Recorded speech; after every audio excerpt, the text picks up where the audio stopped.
Sa isang laban lang, ginulat ng binata ang may-ari ng tavern.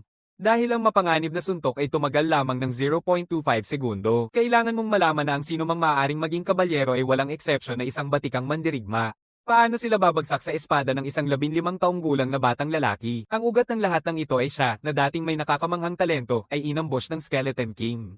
Sa huli, naging alipin siya bilang isang Death Lord, nagtatagumpay sa lahat ng direksyon para sa Skeleton King. Sa ilalim ng kanyang pamumuno, ang huling syudad ng tao ay naging abo na rin. Si Soros, na tinagurian bilang huling pag-asa ng tao, ay tuluyang bumagsak din. Sa sandaling iyon, naramdaman ng binata ang sakit ng ulo na parang pumutok at nakakuha ng kaunting kaliwanagan. Nang inig siyang tumayo, napagtanto na siya mismo ang Samire sa pag-asa ng sangkatauhan. Ang boses ng Skeleton King ay umalingaw sa kalangitan. Sa wakas, natupad ko na ang aking 1,000-year na pangarap. Ipagpapalit niya ang buong kaharian sa isang mundo ng mga patay na nagbabalik. Nakatingin sa nakuhang hari, naintindihan ng Skeleton King. Ito ang kauna-unahang pagkakataon sa kasaysayan ng mga demonyo na pag-isahin ang kontinente. Kailangan niyang gamitin ang korona upang makumpleto ang koronasyon. Digmaan, ikaw ang aking pinakatampok na obra maestra. Itinuro ng Skeleton King ang binata. Ibigay mo sa akin ang korona. Lumipad ang korona papunta sa Skeleton King, malapit nang mahawakan niya ito. Isang matalim na espada ang humawi sa hangin. Agad na itinaas ng hari ng mga kalansay ang kanyang kalasag. Pati ang mga kalabang demonyo sa paligid ay agad na nagbantay din. Hindi nila inasahan na ang ataking ito ay manggagaling mula sa Death Knight. Imposible, galit na galit ang Skeleton King. Malinaw kung naalis ko ng tuluyan ang iyong kamalayan, pero para lang itong nagmukhang nawala. Napakalamig ng boses ng binatang lalaki. Matagal na akong nanonood ng lahat ng nangyayari mula sa loob ng panlabas na ito. Ikaw ang unang manika na nakalaya sa aking kontrol. Ngunit kahit nagising ka na, hindi mababago ang magiging resulta. Ang hari ng mga kalansay ay umatungal. 4 na hari ng demonyo tagapagbantay ang umatake sa binata. Biglang sumabog ang liwanag mula sa paligid ng katawan ng binata. Ang lahat ng paparating na atake ay agad na nawasak at nawala sa walang katapusan. Nabahala ang hari ng mga kalansay. Hindi lang niya naipagtanggol, kundi winasak pa ang mga kalapit na demonyo. Sa kabuuan ay pinukaw niya ng sabik ang kapangyarihan ng necromantia. Hindi mabilang na mga buto ang sumabog mula sa lupa, parang alon na umaagos. Sa harap ng walang katapusang hukbo ng mga patay, bahagyang itinaas ng binata ang kamay at binigkas na magkalat. Sa isang iglap, ang lahat ng mga buto ay nagliwanag ng bahagya. Nagbago ang mga sandali sa alabok. Nang inig ng hindi mapigilan ang boses ng hari ng mga kalansay. Nakapaglikha ba ako ng isang halimaw na kayang makipagsabayan sa mga Diyos, patay na ang mundong tao? Bakit hindi mo samahan akong pangunahan ng bagong mundo? Wala akong interes sa iyong bagong mundo. Ang mga mata ng binatang lalaki ay nagliliyab ng malamig na apoy. Sa mahabang panahon ng pagkakakulong, ang tanging naiisip ko ay kung paano ka papatayin. Ibinaba ng hari ng kalansay ang puot. Kahit sirain mo ang katawan ko, may lilipat ang kaluluwa ko. Upang tuluyang mapatay ka habang nakakulong ako, araw at gabi kong binuo ang teknikong espada na ito. Pinutol siya ng binata. Ang malalim na asul na enerhiya ay nagsimulang umiikot sa paligid niya. Isang mapanganib na aura ang biglang bumaba. Naramdaman ng Skeleton King na may mali at agad na lumipad upang makatakas. Mahinang sigaw ng binata, pagsabog ng pagwawasak ng kaluluwa. Ang malalim na asul na liwanag ay agad na tumusok sa katawan ng hari ng mga kalansay. Ang tinamaan na hari ng mga kalansay ay unang nanlaki ang mata, pagkatapos ay ngumisi. Paano magkakaroon ng kapangyarihan sa mundong ito na makakapatay sa akin? Bago niya matapos, bigla siyang nakaramdam ng matinding sakit habang nilulunod ang kanyang kaluluwa. Kumikinang ang kanyang katawan at nagkalat sa lahat ng direksyon. Sa isang malakas na sigaw, ang hari ng mga kalansay at ang kanyang mga ambisyon ay tuluyang naging mga nagliliwanag na apoy ng phosphorus, naglaho sa dilim ng gabi. Biglang bumagsak ang lalaki sa kanyang mga tuhod. Nagsasalita ng paunti-unti, tapos na lahat, kailangan niyang magpatawad sa kanyang mga kamag-anak. Siya ang pumatay sa kanyang pamilya gamit ang sariling kamay. Sa walang hanggang pagsisisi, isinaksak niya ang kanyang espada sa kanyang puso. Naguluhan, narinig niya ang isang tao na tumatawag sa kanyang pangalan, Damien, bakit ka natutulog dito? Muling nagising ang lalaki. Ang bumungad sa kanyang paningin ay ang kanyang kapatid na matagal nang pumanaw. Damien, malapit ng umulan. Dapat ka na ring umuwi. Naninigan ba siya, mga kamay ito ng tao? Baka nasa ilalim pa rin siya ng kontrol ng Skeleton King, tinitingnan ng kahoy na steak sa tabi niya. Parang hindi ito panaginip, kaya nilusob niya ang bato. Biglang nabasag din ang kahoy na tungkod. Ang mukha niya ay nagpakita ng di kapani-paniwalang ekspresyon. Sobrang kakaiba nito. Totoo bang nakabalik siya sa nakaraan? Ang bato ay naglabas ng usok at biglang pumutok. Totoo ngang nakabalik na siya. Naalala kong nagpakamatay ako upang mapatawad ang aking mga kasalanan. Kahit hindi niya alam ang dahilan, sigurado akong binibigyan siya ng Diyos ng pagkakataon na may tama ang mali. Ngayon ay taglay niya na ang lahat ng kasanayan mula sa kanyang nakaraang buhay, ngunit hindi pa rin sapat ang kanyang lakas. Isang sigaw ang nakagambala sa kanyang pag-iisip, Ginoo, sa wakas natagpuan na kita. Para siyang kanyang alalay, pero matagal na rin ang panahon. Hindi niya maalala ang kanyang pangalan. Matapos mag-isip ng matagal, pansamantalang tinawag niya, Victor, young master, tinanong ka ni Miss Louie na umuwi. Mukhang galit na galit ang patriarch. Kahit alam niyang medyo masama siya noong bata pa siya, talagang hindi niya maalala kung ano ang eksaktong nagawa niya. Pagpasok ni Damien sa bahay, agad siyang inatake. Agad siyang umatras sa instinkto. Itay, nagmamali ba ang ulo mo, batang bastos, paano mo nasabi na nagkaulo-ulo na ako? Nakalimutan mo na ba ang gulo na ginawa mo sa tavern kagabi, halos nasira mo na ang pangalan ng pamilya? Hindi ko na maalala kung gaano nakatagal mula nang mapag-alitan ako ni tatay.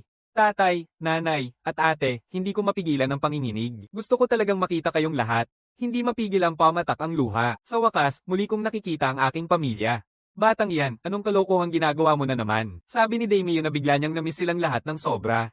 Nagmukhang nagulat si Paul bilang isang ama, saka sinabi, huwag mong akalain na makakakuha ka ng awa para mapalaya mo ako. Ama, kasalanan ko ito. Hindi ko dapat nasira ang pangalan ng pamilya. Gagawin ko ang lahat para maitama ang mga pagkakamaling nagawa ko.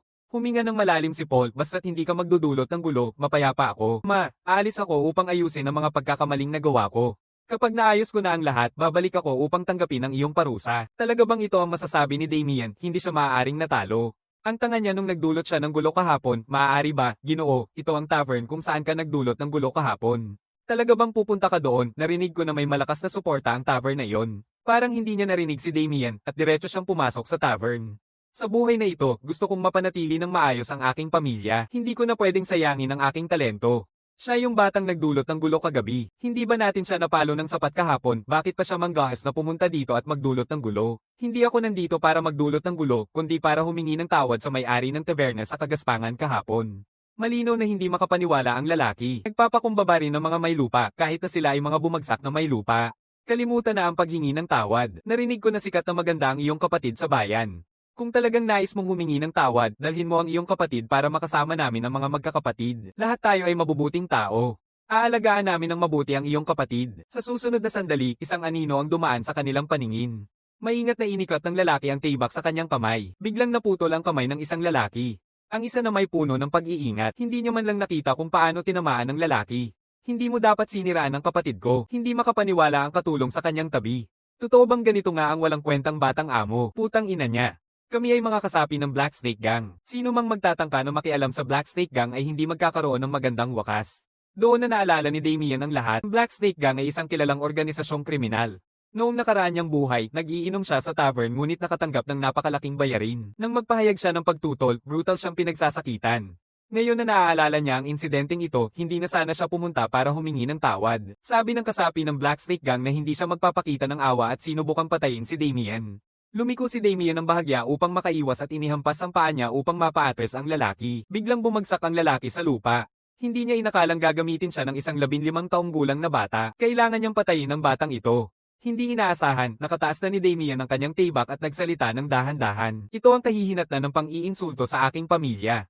Sa ilang saglit, parehong napaatras ang dalawang lalaki dahil kay Damien. Putang ina mo, sino ka ba talaga? Isang galit na sigaw ang nanggaling sa likod ni Damien. Dumating pa ang mas maraming kasapi ng Black Snake Gang. Hindi siya agad sumugod, sa halip ay nagtanong, kasapi ka ba ng ibang grupo? Dati, pumunta lang ako para humingi ng tawad sa may-ari ng tavern. Pero naalala ko na hindi ito ang aking responsibilidad. Hindi maintindihan ng lalaki ang ibig sabihin ni Damien dahil hindi ka nagsasabi ng totoo. Saka, papipilitin kitang sumuko. Tatlong malalakas na lalaki ang umatake kay Damien. Nabanggit ni Damien, ang hassle. Pagkatapos ay huminga ng malalim, iniwan ng isang after image lamang. Sa isang iglap, natalo niya ang lahat. Nagpakita ang lalaki ng takot na ekspresyon. Kahit ang kanyang pagsasalita ay nanliliit na rin. Nandito na si Damien sa harap niya, nagrereklamo, sadyang masyadong mahina pa ang aking katawan. Isa lang na galaw ang nakapagpagod sa akin. Gusto mo pa bang magpatuloy? Nang makita ito, mabilis na nag-wave ng kamay ang lalaki bilang paghingi ng tawad. Muling umatake si Damien sa lalaki. Ituring mo itong aral mo. Sa sandaling ito, lahat sa tavern ay nakatingin sa pintuan. Nangat ang lalaki hanggang sa pintuan. Sa sumunod na sandali, lumitaw si Damien sa kanyang likuran. Ang mga orihinal na customer ng taberna ay nagtakbuhan sa takot. Sino ka para maghamon ng gulo sa aking taberna? Ang dumating ay ang may-ari ng taberna, si Anderson. Kakaiba, saan napunta ang lahat ng mga guard ko? Ayos ko na yung mga lalaking yun sa labas ng pinto mo. Hindi makapaniwala si Anderson na isang bata ang nakapag-alaga sa mga kasapi ng Black Snake Gang.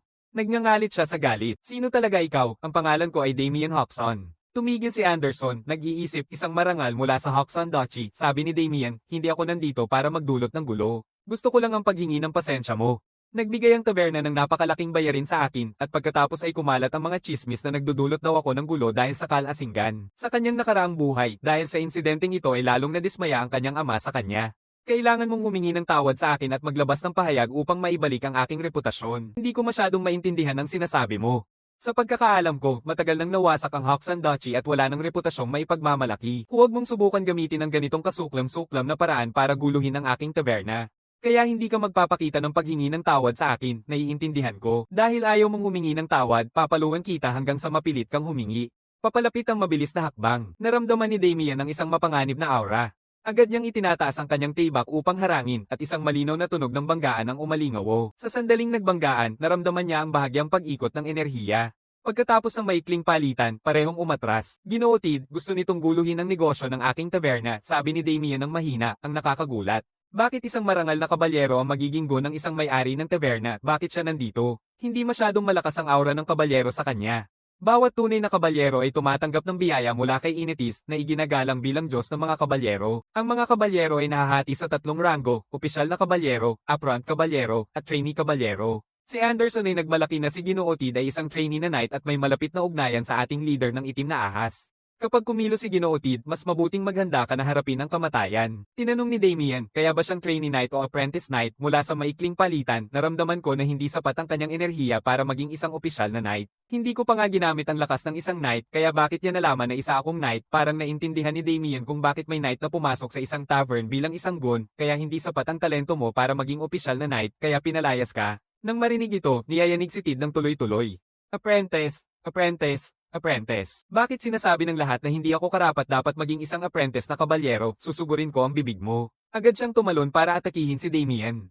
Sa sandaling paputok na ang espada, mabilis na tumalon pabalik si Damien upang iwasan ang atake na ito. Sinamantala ng lalaki ang pagkakataon ng lumipad si Damien para muling umatake, ngunit walang kahirap-hirap na naiwas ni Damien ang lahat ng kanyang mga atake, kabilang na ang huling malakas na sipa ng lalaki. Nag-atres si Damien. Hindi kayang suportahan ng katawan ko ang matagal na laban. Malinaw na ayaw ni Tid na pakawalan si Damien ng basta-basta. Pinagsama niya ang enerhiya ng isang kawal, sumabog ng napakabilis at ang kanyang espada ay napalibutan ng maputlang asul na liwanag. Ngunit sa sandaling hahampasin niya si Damien, pumikit si Damien. Naalala niya nung siya ay isang Death Knight, nakatagpo ang kilala bilang pinakamalakas na asasin ng tao.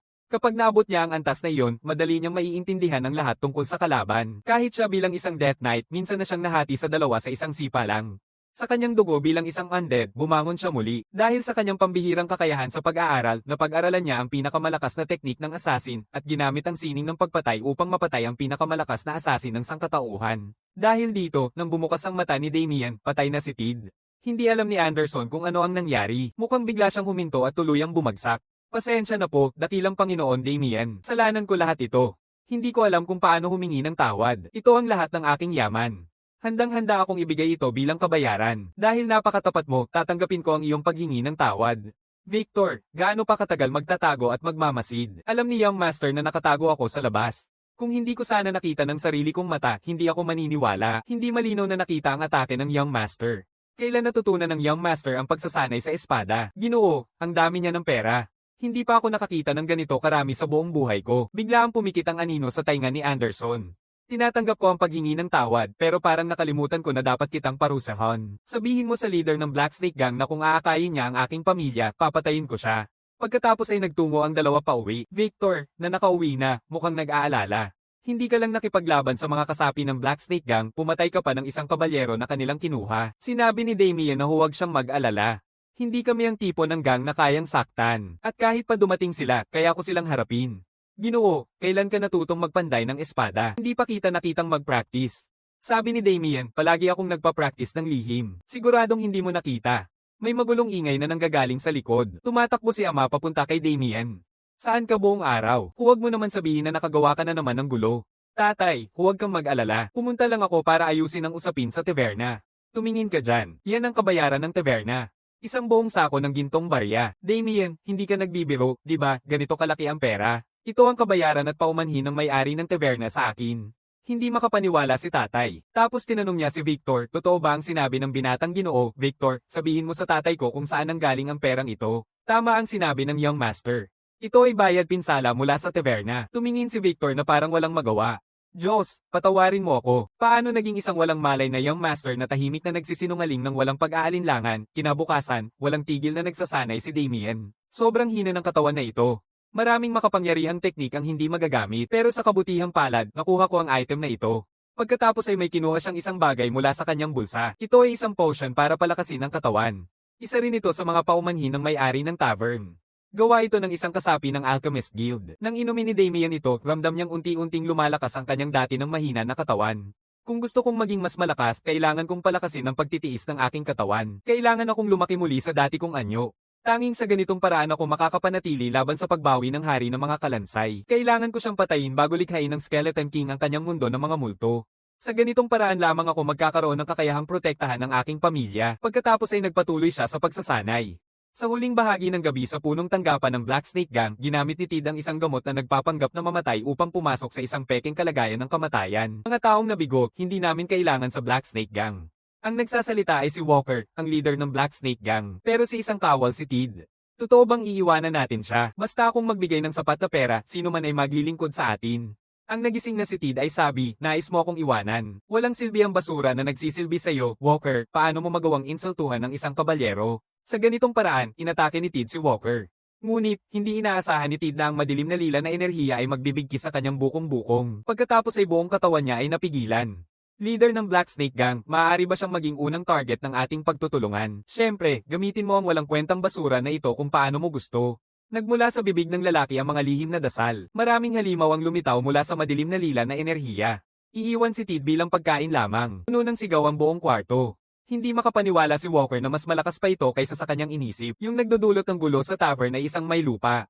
Hindi natin siya pwedeng harapin ng direkta, pero gusto kong lihim kang makipag-ugnayan sa kanya. Pabayaan siyang makaranas ng sakit, gagawin kong siyang dumaan sa walang katapusang paghihirap. Sa panahong ito, walang tigil si Damien sa pagsasanay, hindi maiwasang humanga sa kamanghamanghang epekto ng potion. Sa loob lang ng ilang araw, malaki ang naging pagbuti ng kanyang kalusugan, pero kakaiba, walang kilos ang Black Snake Gang. Inakala ni Damien na agad silang gag-antay, biglang may mga kakaibang tunog na nanggagaling sa likod. Alam ko na, hindi talaga sila makakatagal. Dumiretso si Damien sa gubat ng sobrang bilis. Nagsisigaw, lumabas kayo, kayong mga gago sa Black Snake Gang. Sa susunod na sandali, niyakap niya ang isang tao sa leeg, maingat na tiningnan ni Damien. Ikaw si Hoxen. Masaya siyang pinakawalan ang lalaki. Mas naging malakas ka na sa loob lang ng ilang araw. Akala ko makikilala ko na ang Diyos. Naalala ni Damien na sa kanyang nakaraang buhay, pinatay siya ng sariling kamay ng kanyang kapatid. Pasensya na, hindi ko sinasadyang mahawakan ka. Akala ko mga gago sa Black Snake Gang ang mga yon. Hindi ako pumunta dito para makinig sa iyong mga paghingi ng tawad. Sinabi sa akin ng ama na humingi ng paumanhin ang may-ari ng taberna sa iyo, pero narinig ko na nagkaroon ng alitan sa tavern at maraming nasaktan. Sa alam ko tungkol sa iyo, hindi mo magagawa ito. Nagsisinungaling ka ba? Nang marinig ito, sinabi ni Damien na totoo lahat ng sinabi niya. Hindi mo magagawa yon. Hindi mo nga kayang makipaglaban ng normal. Marunong kang mangloko ng iba, pero hindi sa akin. Nakalinis na kami ng sobra sa mga gulo mo. Basta, huwag kang gagawa ng anumang ikahihiya ng pamilya. Nang marinig ito, hindi nagalit si Damien kundi ngumiti ng may ginhawa. Hoxen, tumanda ka na at iniisip mo na ang pamilya ngayon, pero hindi mo na kailangang masyadong mag-alala. Wala nang may lakas ng loob na tumuligsa sa ating pamilya. Bigla namang dumating si Victor na hingal, batang may-ari. Batang may-ari, magmadaling pumunta sa kwarto ng master. May nangyari. Agad na pumunta si Damien sa kwarto ng kanyang ama. Damien, bakit ka nandito? Tinitigan ng lalaking nasa harap niya. Ang tao ay si Brian, isang marangal mula sa Onrim na Dukado. Sa kanyang nakaraang buhay, pinukol niya siya sa isang pagtitipon ng mga marangal, pinagsalitaan ng masama ang kanyang kapatid sa harap niya, at kahit sinabi pang hahanapin niya ang paraan para makuha ang kanyang kapatid. Sa galit, mariing niyang pinagsasampal ang noble mula sa Onrim Duchy sa pagtitipon kaya ginamit niya ang insidenteng ito upang utusan ang ama na pumayag sa kanyang mga hiling. Sinasabi ni Brian na palagi niyang hinangaan si Miss Louise ng labis. Tinanong ni ama kung ano talaga ang nais niyang sabihin. Ang gusto ko ay simple lang, pakasalan si Miss Louise. Talagang nagulat ang ama sa hiling na ito. Gayunpaman, hindi nagbago ang anyo ni Damien kahit kaunti. Eksaktong katulad ito ng kanyang nakaraang buhay. Brian, hindi namin maaaring tanggapin ang iyong hiling. Gusto mo bang malaman ng lahat na nilapastangan mo ang isang marangal sa Onrim na Dukado? May kasintahan na si Luis.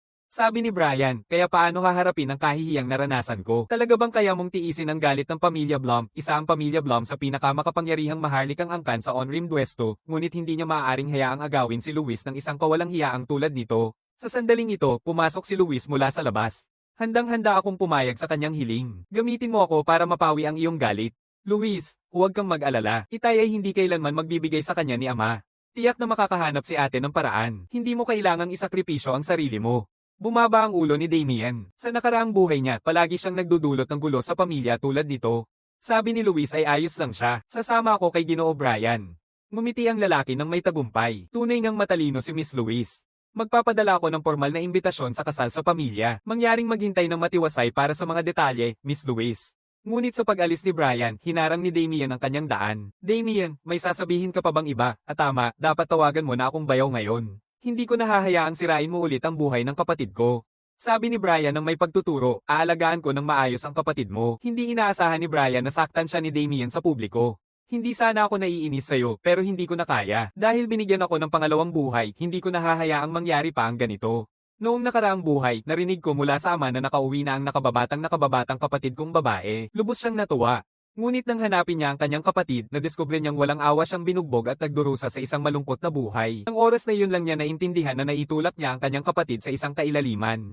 Sa buhay na ito, hindi na niya pwedeng ulitin ang parehong pagkakamali, hindi mo na muling mapapahiya ang aking pamilya. Ang gulo ay umakit sa atensyon ng mga gwardya. Nakatingin kay Brian na nakahandusay, paano mo nagawang saktan ng batang Panginoon ng pamilya Blum, dahan-daang tumayo rin si Brian. Humarap ka pang saktan ako, hindi lang isang beses. Inabot ni Brian ang kanyang espada. Pagsisisihan mo ito.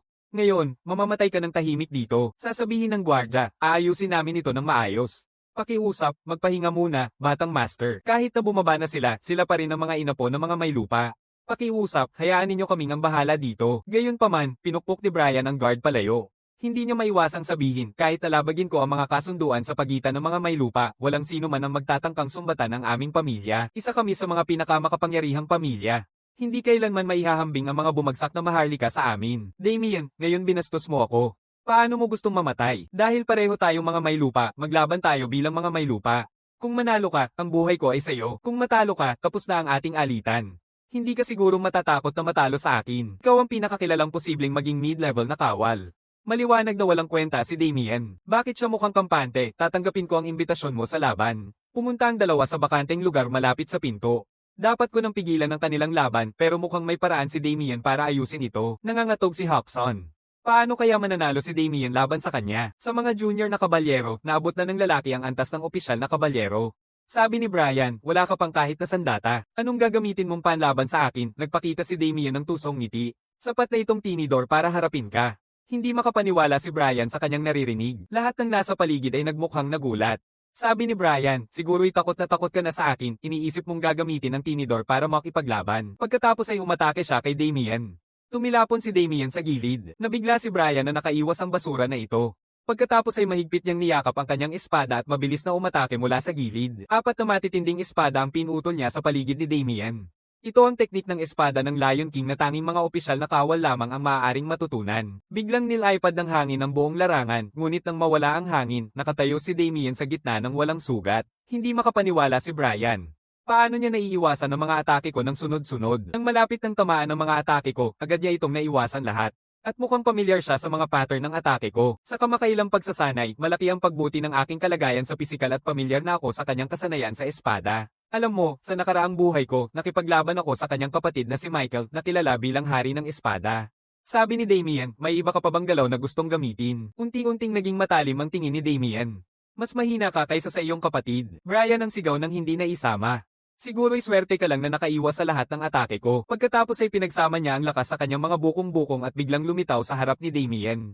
Kaya mo pa bang umiwas sa suntok na ito? Hindi nagbago ang itsura ni Damian. Isang malutong na tunog ng banggaan ang lalong nakasakit sa pandinig. Lahat ng nasa paligid ay nagulat. Pumikit si Brian sa sobrang pagkatakot. Sa totoo lang, nablock niya ang mabilis kong saksak gamit lang ang tinidor. Biglang naramdaman ni Brian na napakalaki ng timbang ng kanyang espada. Ginamit ni Damian ang kanyang sariling lakas upang tuloy-tuloy na pigilan ang pagbawi ni Brian sa espada. Sa susunod na sandali, ginamit niya ang puwang sa tinidor upang paalisin ang espada. Nasa shock pa rin si Brian.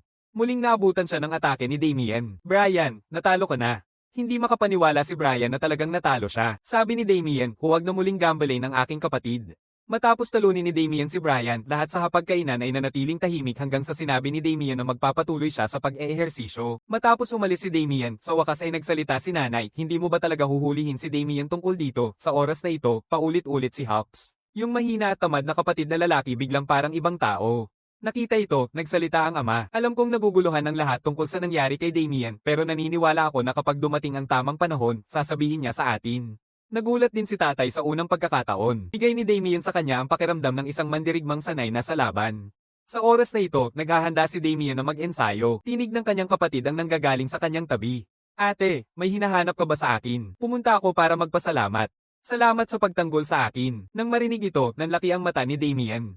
Dapat akong humingi ng tawad sa ate. Ako ang nagpasimuno ng kaguluhan na ikinasama mo ng loob. Nangangako ako na hindi na mauulit pa ito. Damien, talagang masaya ako. Nang sinabi kong pumayag ako na pakasalan si Brian, natakot ako. Ikaw ang biglang tumayo at matibay na nagprotekta sa akin. Bigla kong nararamdaman na tunay kang lumaki, Damien. Anak, magpapalakas pa ako at poprotektahan kayong lahat. Nang palis na si Damien, muling huminto si ate sa kanya. Itong espada ay matagal nang nasa silid-aralan ni ama. Pinakiusapan ako ni ama na ibigay ito sa iyo. Ang tagapagmana ng isang earl ay nararapat na magkaroon ng sarili nitong espada. Sa hating gabi, sa labas ng bahay ni Damien, sumisid ang madilim na lila na aura sa hangin. Hindi maiwasan ng mga gwardya ang mapagod, humihikab na ang kanilang mga mata. Sa susunod na sandali, isang pigyera ang lumitaw sa hardin. Mukhang mahimbing silang lahat. Pagkatapos, binuksan ang pinto ni Luis. Isang pigyera ang lumitaw sa kwarto. Totoo nga, tulad ng sinabi ng Black Snake Gang, isang tunay na kagandahan. Hayaan mong matikman muna kita. Matagal na kitang hinihintay. Isang malumanay na boses ang nanggaling sa likod. Anong gusto mong gawin sa aking kapatid? Naramdaman ko ang kakaibang pag-ikot ng enerhiya kaya dito ako pumunta. Dapat tulog na kayong lahat ng malalim. Bakit hindi ka naapektuhan? Agad niyang ipinakita ang madilim na lila na enerhiya sa kanyang palad. Dahil hindi ka natutulog, papatulugin kita magpakailan pa man. Nakita ito ni Damien at mabilis na umiwas sa gilid. Sino ka ba talaga? Hindi ako mapipigilan ng mga ordinaryong tao. Pumunta ka sa bahay ko at tinatanong mo pa rin ang pangalan ko, ikaw si Damien. Tama, sabihin mo na kung sino ka talaga. Biglang may maingay na ingay mula sa ibaba. Naginip ang mga gwardya sa ingay ng aking atake. Damien, magkikita tayo muli sa susunod. Papalampasin kita sa pagkakataong ito. Pagkatapos ay naging anyong enerhiya siya at tumakas sa pamamagitan ng bintana. Shit, nakatakas na yon. Nagsimula ng kumilos ang gang na itim na ahas. Kailangan kong maging doble ang pag-iingat. Ang natitirang madilim na lila na enerhiya sa paligid ay nakakuha ng pansin ni Damien. Pakiramdam ko pamilyar ang enerhiyang ito. Kinabukasan, naramdaman ni Damien ang natitirang enerhiya sa lupa at ang bakas nito ay nagturo sa isang kuweba sa likod ng bundok. Subhang nasa sabikang madilim na mangkukulam sa sandaling ito. Sa isang gabi lang, nakalap na ng grupo ng itim na ahas ang lahat ng kailangang materyales ko. Sa loob ng isang sandali, hindi ko na kailangang mag-alala tungkol sa mga materyales. Kung hindi dahil sa mga taong simbahan na palaging sumusunod sa akin, hindi sana ako namumuhay ng ganito kahirap. Hindi ko dapat hayaan na malaman ako ng simbahan. Biglang may malutong na tunog ng mga hakbang na umalingaw-ngaw. Nagulat ang madilim na mangkukulam at tumingin pabalik. Sino ka? Paano mo nalaman ang aking lokasyon? Si Damien, ang panganay na anak ng pamilya ng Count noong isang gabi. Sabi ni Damien na iniwan mo ang isang masangsang na amoy na nagdala sa akin dito. Hindi makapaniwala ang madilim na mangkukulam. Kaya niyang maramdaman ang pagbabago bago ng aking enerhiya. Ikaw ang inupahan ng Black Snake Gang, di ba? Sumang-ayon ng madilim na mangkukulam at sinabi, mas matindi ang pag-uusig mo sa iyong pamilya, mas malaki ang gantimpala. Ang kawawang tao, babayaran mo ang iyong buhay sa pagtanggap ng trabahong ito. Paano ka makapangangatwiran na isang batang walang hiya ang magsalita ng ganitong aroganteng salita? Halos na siyang magpapatawag ng madilim na mahika para patayin si Damien. Sinabi ni Damien na hindi siya gagamit ng karahasan ng walang dahilan kahit nang magpanggap ang kabalyero sa tavern na siya ay patay na, nagkunwari siyang hindi alam. Ngunit ang harapin ng isang madilim na mangkukulam na nalugmok na sa kadiliman ay isang pagbubukod. Nagulat ang lalaki. Paano mo nalaman ito? Para maitago ang aking mga hakbang, kailangan kang mamatay. Maraming madilim na enerhiya ang umatake kay Damien. Ngunit nakatakas si Damien sa paligid sa isang iglap, mabilis na tumakbo pasulong. Nagulat ang bilis ni Damien ng lalaki. Tinamaan ng tama ang madilim na mangkukulam, ngunit sa hindi inaasahang paraan, ang buong katawan ng madilim na mangkukulam ay nahati sa isang anyo ng enerhiya, gaano man karami ang tama ni Damien. Hihiwalay ang katawan at muling magbubuo. Sabi ng madilim na mangkukulam, para sa isang bata, maganda na ang nagawa mo. Ngunit sa sandaling pumasok ka dito, nakatakda ng mamatay ka. Ang madilim na mahika ay bomb alert mula sa lahat ng direksyon, sinusubukang wasakin si Damien ng tuluyan. Inilagay ko ang madilim na mahika sa paligid ng kuweba para pigilan ang paghahanap mula sa simbahan. Hayaan mong ipakita ko sa iyo ang lakas ng isang madilim na mangkukulam. Maraming enerhiya ang nagsasama-sama, nakatuon na ganap na wasakin si Damien. Pumanaw ka na lang ng payapa sa aking bisig. Sa ganitong paraan matatapos ko na ang misyon ng Black Snake Gang. Magbibigay din sa akin ng malaking gantimpala ang patay na tamad na baboy na naglalakad. Habang nakangiti ang lalaki, nanggaling sa likod ang boses ni Damien. Kaya pala ito ay isang sumpa ng pagkasira, nabigla ang lalaki. Paano siya buhay pa rin? Sa susunod na sandali, literal na pinalayas ni Damien ang sumpa sa kanyang katawan. Bakit mo nauunawaan ng ganito ang madilim na mahika? Hindi sumagot si Damien. Sa sandaling ito, mas nabigla pa siya kaysa sa kanya. Ang kapangyarihan ng awtoridad ay nananatili pa rin sa kanyang katawan. Noong nakaraang buhay, nais ni Al-Sad, ang hari ng mga kalansay, na lumikha ng pinakapangunahing mandirigma. Gamit ang kanyang kapangyarihang necromantic, nakuha na ng mga Death Knight ang pinakamalakas na katawan. Pero hindi na kontento si Alsad. Nais niyang pagsamahin ng pinakamalakas na katawan at ang pinakamakapangyarihang mahika upang lumikha ng pinakahuling Death Knight. At kaya naging pinakamatibay niyang obra maestra si Alsad sa buong buhay niya. Walang duda, ang nasa kanyang kamay ay ang kapangyarihan ng awtoridad. Hindi niya inasahan na babalik ito sa nakaraan kasama niya. Bago pa makapag-isip si Damien ng mas malalim, muling umatake ang madilim na mangkukulam. Pinukol ni Damien ang atake gamit ang isang paa. Bakit ka pa buhay? Sabihin mo kung paano mo nagawa iyon. Dapat may tagong na baraha ang lahat. Bakit ko kailangan sabihin sa'yo? Dapat ay kabilang din ng taong ito sa organisasyon ni Yulon. Noong nakaraang buhay niya, karamihan sa mga madilim na mahika ay nagtatago sa organisasyon ni Yulon. Isang organisasyon ng pagpatay na gumagamit ng madilim na mahika. Kailangan ko nang tapusin ito agad. Gusto kong i-save ang yaman na ito para sa pagdating ng mga kawani ng simbahan.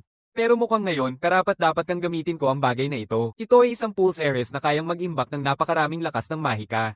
Kapag nailabas ang mahika sa Pulse Ares, kahit ako ay mahihirapan ng kontrolin ito. Sa susunod na sandali, nag-ipon ng mahikal na enerhiya at isang malaking halimaw ang lumitaw sa harap nila. Ang madilim na mangkukulam ay sigaw, hayaan mong wasakin ka ng impyernong ito. Tinatamaan itong suntok si Damien ng buo. Kahit ako ay agad na magiging abo kung tamaan. Unti-unting nagsasalita ang isang boses, napakagaling ng lakas.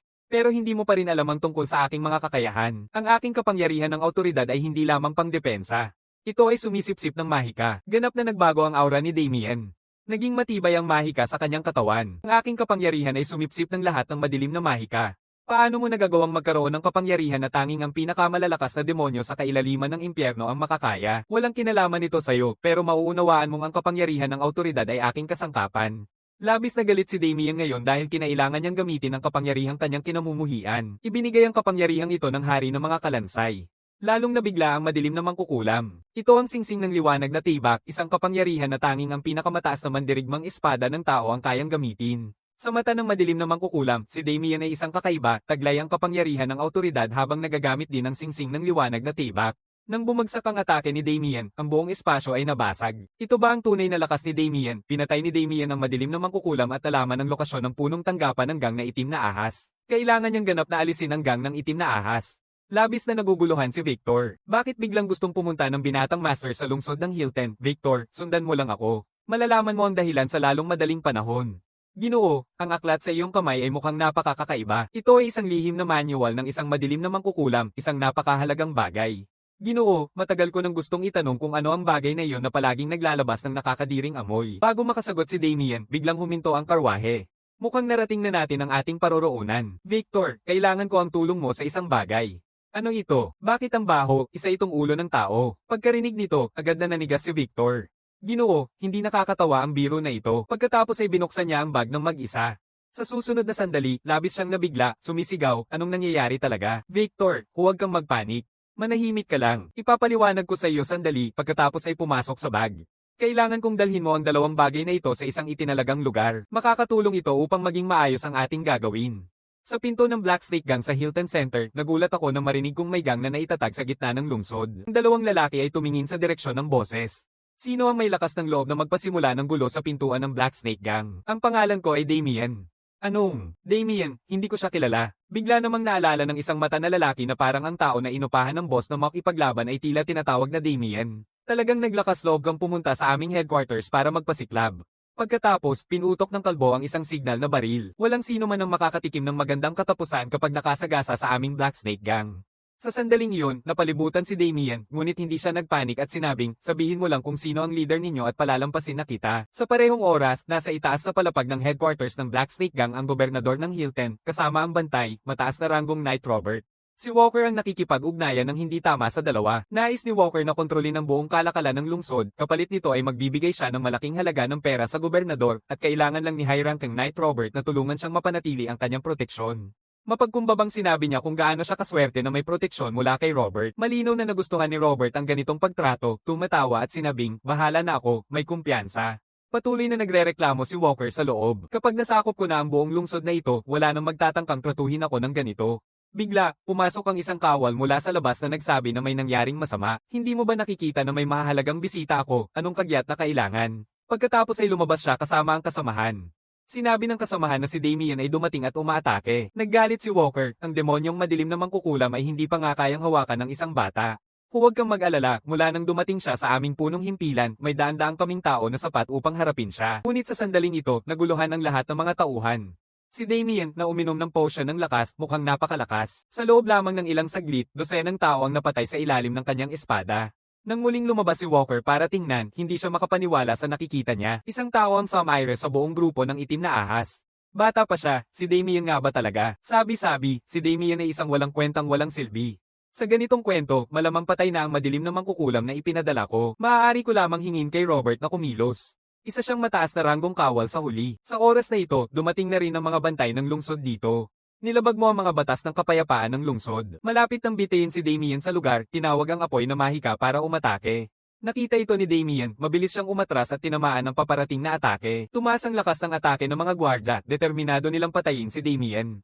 Patuloy na umiikot ang mahabang espada ni Damien, sinisipsip ang lahat ng papalapit na apoy sa talem. Kahit gaano pa kalaki ang dumaan, lahat ay nasisipsip sa mahabang espada. Pagkatapos ay inihampas ng mahabang espada, ang mga spell ng atake ay bumalik sa gwardya na napakadaling pinapagana ang lahat.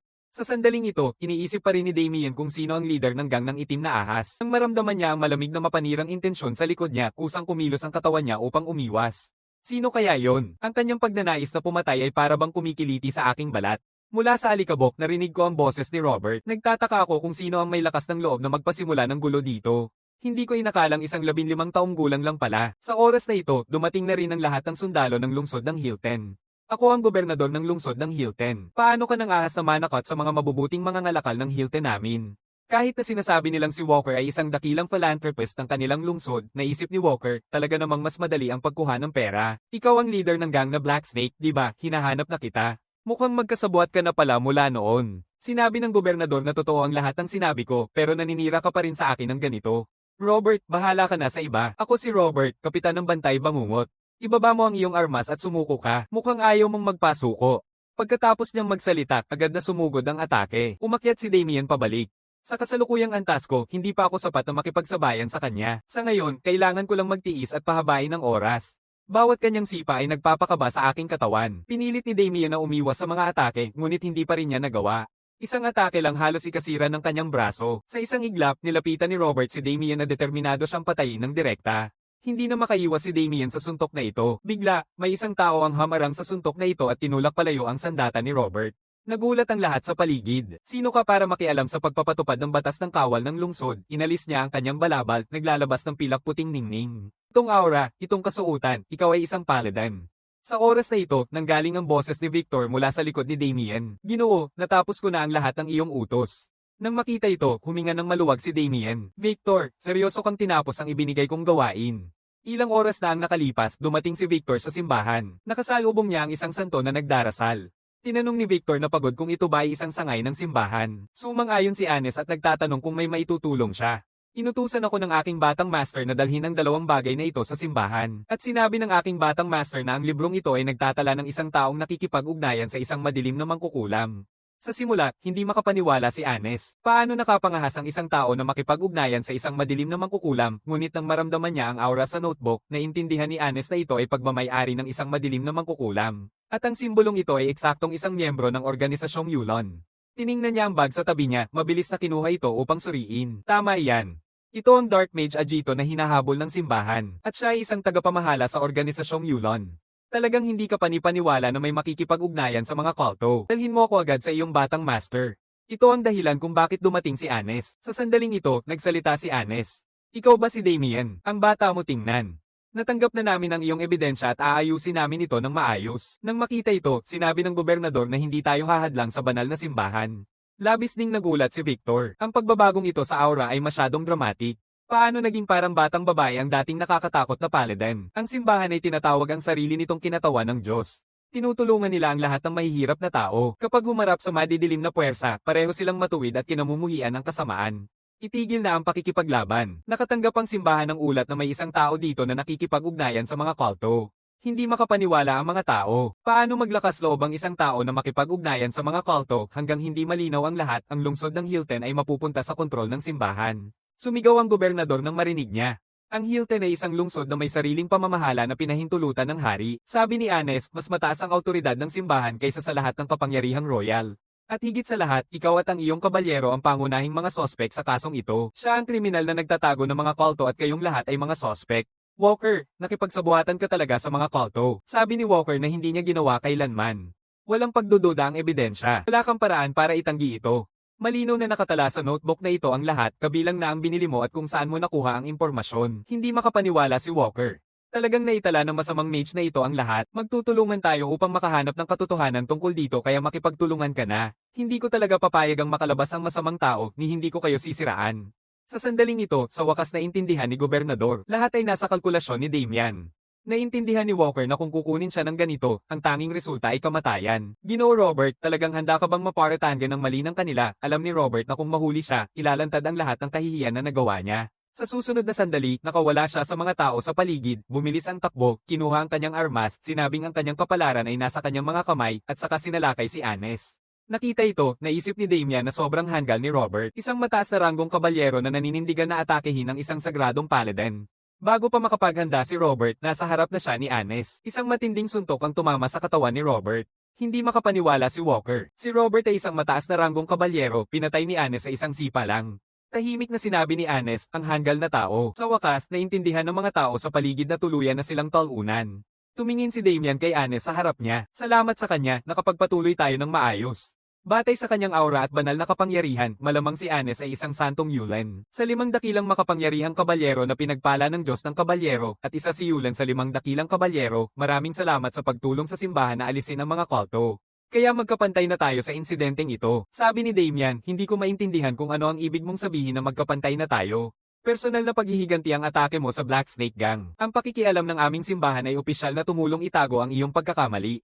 Nang marinig ito, nagsorry si Damian. Ginamit ko ang simbahan para itago ang insidente ng pag-atake. Malinaw na hindi inaasahan ni Anes na madaling aaminin ito ni Damian. Bagamat inatake mo ang Black Snake Gang, maganda ang iyong hangarin. By the way, malaki ang bounties sa mga Dark Mage. Babayaran ka namin sa lalong madaling panahon. Mga 1,000 gintong barya ang halaga nito. Malinaw na hindi pinapahalagahan ni Damian ang mga gintong barya. Sabi niya, ipagpapalit niya ito sa ibang gantimpala tulad ng palitan para sa mga pamamaraan ng pagsasanay sa mahika ng Paladin. Medyo nagulat si Anes. Sapat na ang lakas mo para mapaliyas mag-isa ang Black Snake Gang. Bakit mo gustong ng mga pangunahing paraan ng pagsasanay, hindi pa ako nakapag-try ng mga profesional na paraan ng pagsasanay. Mahirap din para kay Anes na paniwalaan ito. Pagsasanay lang mag-isa, sapat na ang iyong lakas ng mahika upang makipagsabayan sa mga knight na nasa katamtamang antas o mas mataas pa. Mukhang may malakas kang determinasyon na maging mas malakas, kaya mayroon akong isang napakagandang alok. Sumali ka sa aming simbahan at maging isang paladin. Hindi makapaniwala si Victor na maaaring maging paladin ang batang master. Gayunpaman, mukhang walang magawa si Damian at walang pag-aatubiling tinanggihan ang alok na ito. Sabi ni Anes, pangarap ng lahat ang maging paladin. Ano man ang sabihin ni Anes, tumanggi si Damian. Sa tingin niya, magiging napaka-boring ng buhay sa simbahan. Pinapagawa siya na parang aso. Pero kailangan niyang humanap ng angkop na dahilan para tumanggi. Sabi niya hindi pa siya karapat-dapat. Hindi pa niya kayang tumanggap ng biyaya mula sa Diyos. Sinasabi niya na susunod siya sa Diyos bilang isang ordinaryong mananampalataya. Damian, ikaw ang pinakatapat na mananampalataya na aking nakilala. Sa hinaharap, tiyak na magpapakasaya tayo ng maayos. Kasabay nito, sa bahay ni Marquis Blum. Pagkarinig na sinaktan ng kanyang anak, agad na bumunot si Blum ngunit nagulat siya sa kanyang nakita. Ang kanyang anak na naging isang kawal ay sobrang natakot na kumilos. Pagkatapos ay hinawakan ni Blum ang kanyang anak at tinanong kung ano ang nangyari, pero paulit-ulit lang si Brian. Gusto niyang patayin ako. Lubos na galit si Blum. Isang mahina at hamak na pamilya ang magtatangkang tratuhin ang aking anak ng ganito. Agad na ipinadala ang mga tao sa manor ni Damian. Ipapaalam ko sa kanya na walang magandang katapusan ng sinumang mananakot sa pamilya naming Blum ilang araw ang nakalipas. Kumusta? Ang pangalan ko ay Anes. Isang paladin na kaanib ng simbahan. Nang makita ito, naisip ni tatay na baka nakagawa na naman ng gulo si Damian. Umalis lang ng ilang araw at nagdala pa ng problema sa mga tao sa simbahan. Tumingin ng matindi si ama kay Damian. Ayaw na niyang makialam sa mga tao sa simbahan. Kahit na gusto mong manatili dito ng ilang araw, medyo kulang ang aming mga kwarto. Magkakali tayo ng ilang araw. Ang ginto na ito ang pambayad sa upa namin. Nakikita ito, agad na sinabi ng ama. Manatili kayo hanggat gusto ninyo. Naisip ni Damian na pera-pera ang tatay niya. Nagpasalamat si Anes na pumayag tayong imbestigahan ang Dark Mage. Ito ang gusto mo. Ito ang mga paraan ng pagsasanay na pinili at iniwan ng mga naunang karanasan. Bakit dalawa ang mga libro? Naalala ko na isang training method lang ang hiningi ko. Isa ay ang paraan ng pagsasanay sa nakasisirang espada at ang isa naman ay ang paraan ng pagsasanay sa aura na kailangan mo. Sobrang dami ng mga paraan ng pagsasanay. Ang sabay-sabay na pagtuturo sa akin ng lahat ay nakakapagod. Anong gagawin mo ngayon? Ngayon sisimulan ko na ang pagsasanay sa aura. Sa kasalukuyan sa kuweba ng madilim na mago, sinusuri ng mga kasapi ng simbahan ang datos ng pananaliksik ng madilim na mago. Sabi nila, sa tingin mo ba hindi ito kakaiba? Si Ahito ay isang senior na miyembro ng Yulon na ilang beses nakatakas sa paligid ng simbahan. Kahit na pangunahing nag-aaral si Ahito ng mga sumpa, hindi niya dapat mamatay sa kamay ng isang bata. Sa totoo lang, nagduda na rin ako tungkol dito. Pero sinabi ni Anes na si Damian ang pumatay sa kanya. Talaga bang mapagkakatiwalaan natin si Damian? Lubos mong mapagkakatiwalaan si Damian. Nanggagaling ang boses ni Anes mula sa likod. Nakita ito, sinabi ng dalawa na hindi namin sinusubukan ang iyong paghuhusga. Gusto ko lang malaman kung paano niya nagawa yon.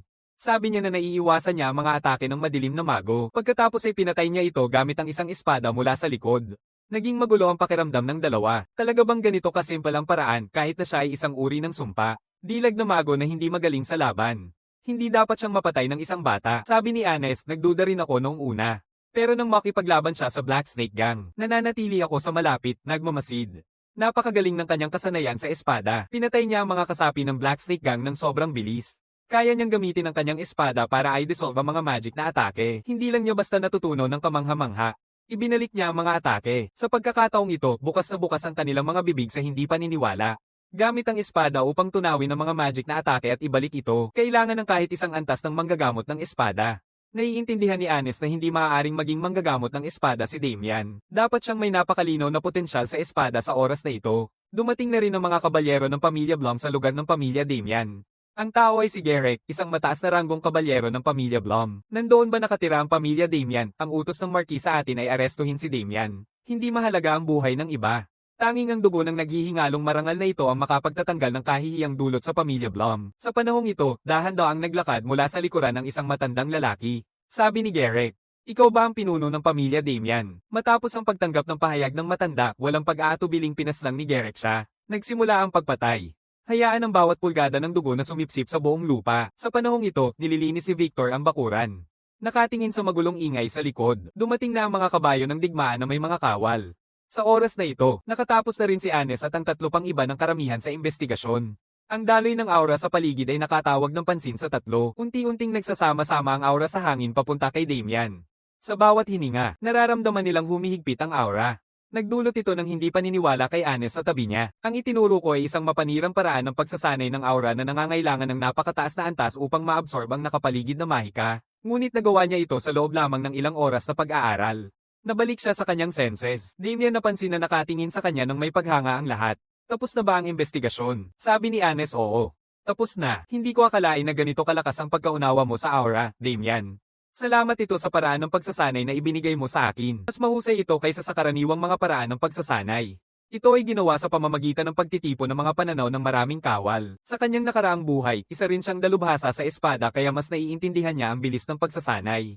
Anes, wala na tayong oras mag-usap, damang-dama ni Damian ang nakamamatay na aura sa hangin. May nakapasok na sa aking teritoryo. Kailangan kong agad na makabalik dito. Tumakbo papunta sa teritoryo ng buong bilis. Lalong naging seryoso ang mukha ni Damian. Sino mang magtatangkang saktan ng kanyang pamilya ay kailangang mamatay. Si Victor sa teritoryo ng pamilya ay binubugbog. Haaya kang sumuwi sa utos ko. Sabi mo kung nasaan talaga si Damian. Dalhin mo si Damian dito sa amin. Kahit mamatay ako, hindi ko sasabihin kung nasaan ang binatang Panginoon. Nang marinig ang gulo, agad na sumigaw si ama na tumigil. Sino ka para utusan akong tumigil? Ako si Count Hassan ng teritoryong ito. Victor, ayos ka lang ba? Alam mo ba ang iyong ginagawa? Paano makakaatak ang mga sagradong kabalyero sa mga inosenteng tao? At pumunta sa teritoryo ng iba para atakihin ang mga inosenteng tao, gusto ni Count Hassan Marquis Blum na makita ang iyong anak na si Damian. Alam kong magpapakita si Blum ng ganting sala sa atin. Pero hindi ko inasahan ng ganitong kalupit na paraan. Si Garrick ay kilala sa kanyang malupit na ugali. Kapag naibigay niya ang kanyang anak, malamang na ang buong teritoryo ay magiging isang dagat ng apoy. Kahit mamatay siya, bilang ama hindi niya isusuko ang kanyang anak. Ang ekspresyon mo ang nagsasabi na ayaw mong isuko ang iyong anak. Sa ganitong paraan, sirain ninyo ang lahat dito bago dumating si Damian. Nababaliw na ba kayo? Hindi pinapayagan ng ganitong kalupitang asal sa mga mayaman. Gusto niyo bang mamatay? Isang mababang boses ang umalingaw-ngaw sa paligid. Ang aura ng mahika ni Damian ay sobrang lamig. Nagulat si Garrick. Kailan siya lumitaw doon? Dahan-daang nilakad ni Damian patungo kay Victor.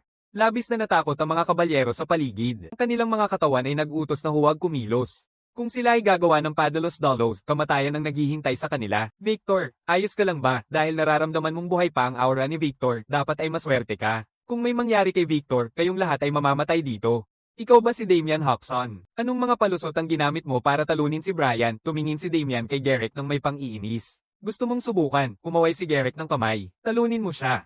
Papatirahin mo siya sa harap ko. Nang malapit ng tamaan, niyayakap ni Damian ang pulso ng tao. Pinadali niya siya gamit ang isang suntok, hindi makapaniwala ang kabilang tao sa nangyari. Bago pa siya makapag-react, tinulak siya palayo gamit ang isang paa. Sa loob ng isang segundo, pareho nang nahulog ang dalawang mid-level na kawal. Nakita ito ni Garrick at nilakad papunta kay Damian. Hindi ka talaga si Damian Hoxton. Nagulat si Damian. Hindi mo akalaing sasabihin ni Garrick ito. Malamang ay ipinadala ka ng mga politikal na kalaban ng pamilya Blum. Nang marinig ito, tila walang magawa si Damian. Habang sumisigaw si Garrick, tinatanong kung sino ang nagpadala sa iyo. Sabi ni Damian, mas mabuting tingnan mo ang iyong utak. Sobra kang malikhain mag-isip. Sabi ni Garrick, kung ayaw mong magsalita, hayaan kitang dalhin para sa interogasyon. Mukha siyang napakalakas, hanggat nakakalapit siya sa saklaw ng aking pandama, kaya ko siyang talunin. Isang hakbang lang ang layo at ganap kong mapapagana at mapapasunod siya sa aking ritmo. Dahan-daang umusad si Garrick ng kalahating hakbang. Ngayon na, mabilis na kinuha ang espada sa likod para atakehin. Ngunit di inaasahan, madaling napigilan ni Damian ang tiyak na atake. Ngumiti si Damian. Hindi pa sapat ang lakas mo. Nakita ito ni Garrick, agad siyang umatras. Nabigla siya, napigilan niya talaga ang aking atake. At nararamdaman ko ang mapanganib na aura mula kay Damian. Dapat ay ilusyon lang ito. Pagkatapos, sobrang bilis ng mga saksak ang umatake kay Damian. Kahit anong gawin ni Garrick, napakadali ni Damian na makapagdepensa. Hindi makapaniwala si Garrick. Madali niyang nawasak ang bawat suntok ko. Sabi ni Damian, oras na para sumugod. Agad na tinamaan ni Damian si Garrick. Sinubukan ni Garrick na iwasan, ngunit mas naging mahirap nang makita ng malinaw ang mga atake. Sa sumunod na sandali, direktang sinipa ni Damian si Garrick. Garrick, pagod na pagod sa pagdepensa laban sa mahabang espada, pinakawalan siya ng suntok. Napakatindi ng kanyang pagtanggi. Hindi siya maaaring matalo. Tiyak na hindi siya maaaring matalo. Nagsisigaw habang sumugod kay Damian. Tumingin ng mabuti si Damian. Ito ang pinakahuling atake ng isang kabalyero, ang espada ng Lion King. Parang 10,000 na mga blades na nagmumula sa lahat ng direksyon. Ngunit sa mata ni Damian, malinaw na malinaw ang posisyon ng tunay na espada. Nagbanggaan ng bahagya, agad na nabasag ang mahabang espada ni Garrick.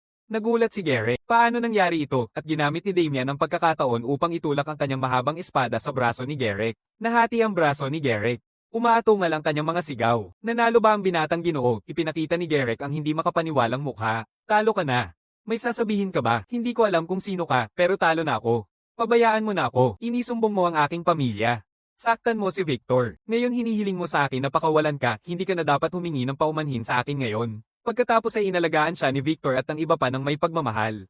Ginoo, pakiramdam ko'y may lakas pa ako. Hindi na natin pwedeng saktan pa. Talagang papatayin natin siya kung magpapatuloy pa tayo. Sa oras na ito, sinabi na rin ni tatay na tama na.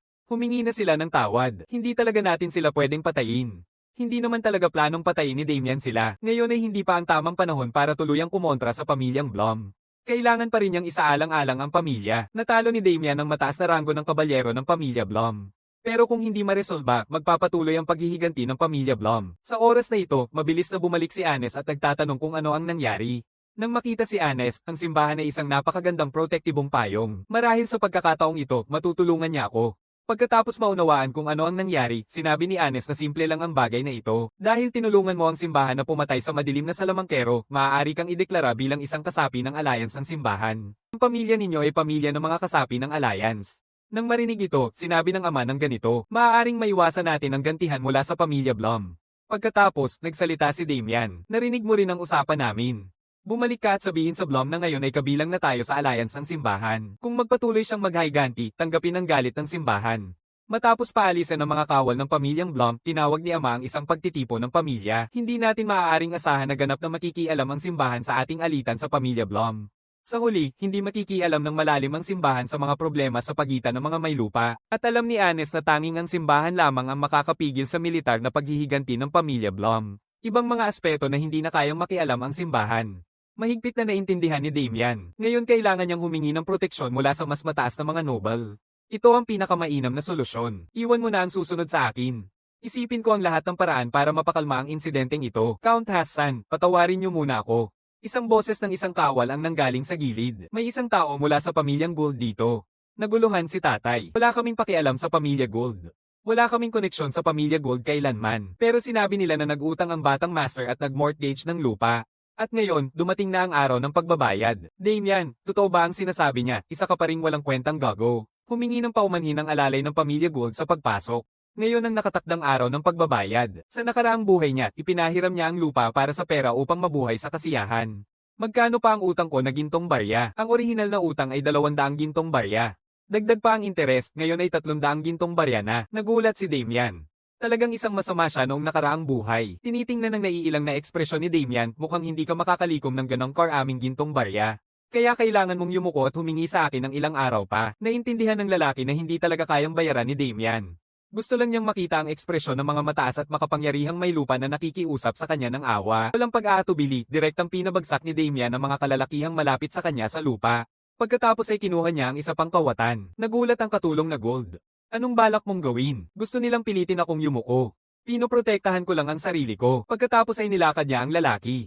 Sa ngayon, hindi pa ako makakaisip ng ganong karaming gintong barya. Pakidala niyo ako sa harap ng iyong Panginoon.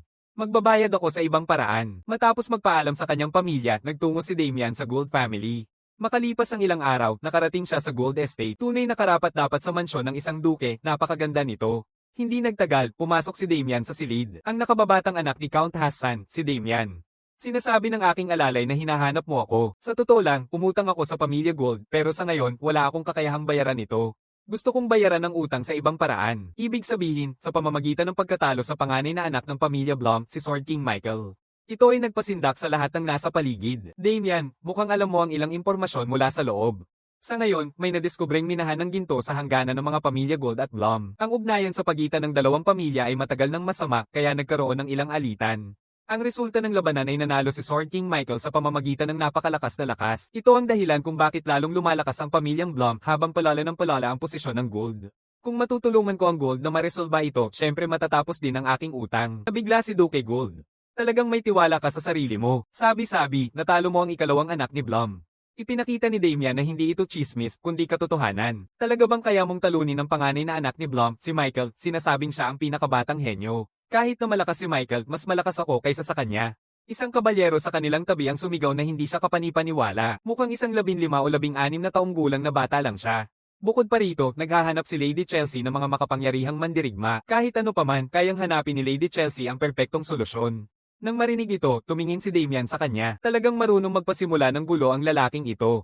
Hindi ito walang katuturan. Damian, ano sa tingin mo ang dapat gawin? Napakadali lang. Kailangan ko lang ipakita na may sapat akong lakas. Hayaan mong gamitin ng kabalyero sa tabi ko ang kanyang pinakamalakas na atake para tamaan ako. Hindi ako aatras at hindi niya ako masasaktan. Nang marinig ito, galit na galit ang lalaki. Isang batang-bata na may ganitong aroganteng tono. Hindi ka panipaniwala. Sang-ayon ako sa iyong alok. Pagkatapos ay pumunta ang dalawa sa lugar ng pagsasanay. Sabi ni Victor, hindi ba dito tayo para bayaran ang utang? Ginoo, bakit ka biglang nakikipag-away? At mukhang sobra ang galit ng kalaban. Ginoo, ano ba talaga ang ginawa mo? Sivo, maaari ka nang magsimula. Pagsisisihan mo ang pagmamaliit sa akin ng sobra. Sabi ni Damian, bilasan mo na. Nagsisimula na akong antukin. Huwag kang magsisisi. Gagamitin ko ang pinakamalakas kong suntok. Habang patuloy na tumataas ang aura ng lalaki, naiinis na ba siya ng sobra sa akin, patuloy pa rin siyang umaakyat hanggang sa marating nito ang rurok. Inatake niya si Damian ng walang awa. Sa isang kisap mata, nasa harap na niya ito. Agad na itinaas ni Damian ang kanyang espada sa harap niya. Isang malutong na tunog ang umalingaw-ngaw. Sa sandaling nagdikit ang kanilang mga sandata, agad na bumagsak sa mga piraso ang mahabang espada ni Damian. Matinding tinutok ang suntok papunta sa dibdib ni Damian. Bumagsak pabalik si Damian ng tinamaan. Nagulat ang lahat ng nakakita, ngunit sa susunod na sandali, pilit na pinigilan ni Damian ang kanyang pag-urong. Hindi makapaniwala ang lalaki. Totoo bang may batang nakaharang sa pinakamalakas kong suntok, medyo kulang pa rin ang lakas ng suntok na iyon. Itinuturing mo bang patunay ito sa sarili ko? Sa sandaling ito, nakaupo roon si Duke Gold na naguguluhan. Talaga namang nakakagulat ito. Ikaw ang kauna-unahang nakatanggap ng ganitong atake ng may ganitong kasiglahan. Napatunayan ni Damian Hoxton ang kanyang lakas. Walang sino man ang pinapayagang magtataas ng anumang pagtutol. Ngumiti ng bahagya si Damian. Umabot na ang kanyang kasalukuyang lakas sa antas na advance. Sa harap ng atake ng isang mid-level na kabalyero, hindi niya kailangang magdepensa dahil hindi man lang nakalusot ang kabalyero sa kanyang mahiwagang depensa. Sabi ni Gold, at ito ang aking mga kapatid. Ang laban na ito ay tungkol sa kaligtasan ng pamilya Gold. Huwag mong pipigilan ang aming magkakapatid. Mag-uumpisa na tayo ng pagsasanay. Ngayon, maaari ka nang umalis. Narinig ko na ang laban na ito ay gumagamit ng 3 laban na format. Gusto ko rin malaman ang kakayahan ng kabalyero ng Duke. Pero sa susunod na sandali, hindi makapaniwala si Damian. Lahat sila ay puro palabas lang at walang tunay na kapangyarihan. Sa madaling salita, puro palabas lang sila. Kung totoong lalaban, tiyak na matatalo ang pamilya ng Duke. Sa oras na ito, tinatanong ni Gold, ano sa palagay mo kay Damian? Isa siyang napakalakas na kabalyero at kayang agad na tumawag ng mahiwagang proteksyon kapag tinamaan. Sa tingin mo kaya nating manalo sa laban? Sa palagay ko, may malaking hamon pa rin. Sa 3 laban, kailangan manalo ka muna sa 2 para magwagi. Ibig mong sabihin, kailangang magpakitang gilas din ng iba nating mga kawal. Sa sandaling ito, naging madilim ang mukha ni Damian. Para lang laro ng bata ang tinalo nila sa duel na ito. Kailangan kong makahanap ng paraan para sanayin sila o tiyak na talo tayo. Gusto mo talagang makilahok sa laban gamit ang ganitong antas ng kakayahan. Binababa mo ang tingin sa amin, ang tapang mo na haminin kami. Wala akong tina-target na kahit sino. Sinasabi ko lang na kayong tatlo ay mababa ang antas. Kung gusto ninyong patunayan ang sarili ninyo, atakihin ninyo ako ng sabay-sabay. Kayong tatlo. Nang marinig ito, nagalit ang tatlo at walang pag-aatubiling umatake kay Damian. Ngunit sa sandaling papatama na sila sa isang iglap, silang tatlo ay nawala ng malay. Pagkatapos ng isang sandali, nagising ang mga lalaki at tiningnan ang iba pang mga nakahandusay sa paligid. Hindi niya maalala kung paano siya natalo. Tinitigan ng matalim si Damian, sino ka ba talaga, hindi naman nasobra akong lakas. Kayo tatlo ay masyadong mahina. Kung talagang gusto ninyong makilahok sa laban sa loob ng 3 araw, kailangan ninyong tanggapin ang aking pagsasanay. Pagkatapos mong matapos ang iyong araw-araw na pagsasanay, ipagpapatuloy ko ang pagsasanay sa iyo. Wala akong pakundangan na magturo sa iyo. Hanggat may paglilingkod namin ng Duke, pakiusap turuan mo kami sa pagsasanay. Sa oras na ito, nagsalita ang alalay ng Duke. Ginoo Damian, sa wakas nakita na kita. Inutusan ako ng Duke na imbitahan ka. Nandito na si Lady Chelsea at may dala ng isang makapangyarihang mandirigma. Ama, nakabalik na ako. Natapos ko na ang ibinigay mong gawain. At nakahanap ako ng isang kabalyero na lampas sa imahinasyon ang lakas. Hindi nagsalita si Gold. Tumingin lang siya sa lalaking nasa harap niya. Ako si Gilek. Nang marinig nila ito, lahat ng nasa paligid ay nagulat. Gilek, ang malupit na mandirigma. Yung nag-iisa na pumatay sa lahat ng sibilyan sa isang lungsod. Ama, nangakong tutulungan ako ni Gilek na makipaglaban sa duel laban sa pamilya ng Blum. Lahat ay pumayag.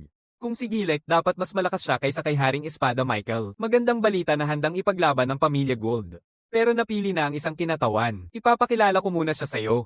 Si Damian Hoxton ang napili kong kinatawan. Chelsea ang sigaw.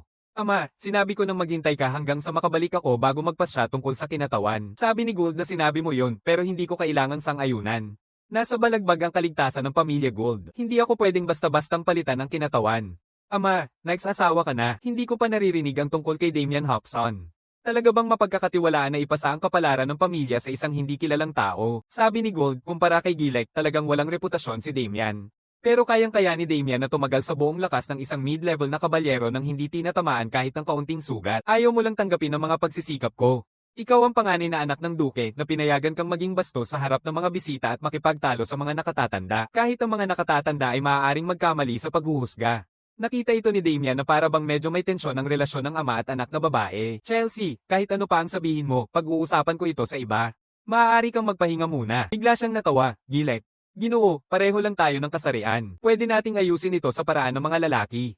Isang labanan sa pagitan namin dalawa. Ang panalo ang magpapakita, hindi nagkakamali si Gilek. Siyempre, maaaring tayong piliin ng mananalo na kumatawan sa atin sa laban. Ginoo Damian, ano ang palagay mo? Naiintindihan ni Damian na isa na namang pagsusulit ito mula sa Duke. Sabi ni Damian, naniniwala rin ako na dapat ang mas malakas ang makipaglaban. Pero sa tingin ko, hindi natin kailangang pumunta sa lugar ng labanan. Pwedeng nating pagpasyahan ng panalo dito mismo. Nang marinig ito, natawa si Gilek. Natatakot akong masira ang kamay ng iyong anak. Subukan mo kung kaya mo. Sa susunod na sandali, mabilis na inabot ni Gilek ang kamay ni Damian. Ngunit sa susunod na sandali, agad siyang nahuli ni Damian at pinagsak niya ng malakas sa lupa. Hindi makapaniwala si Gold. Natalo si Gilek sa isang galaw lang, pasensya na, medyo sumobra ako sa puwersa. Mababaw ang salita ni Damian.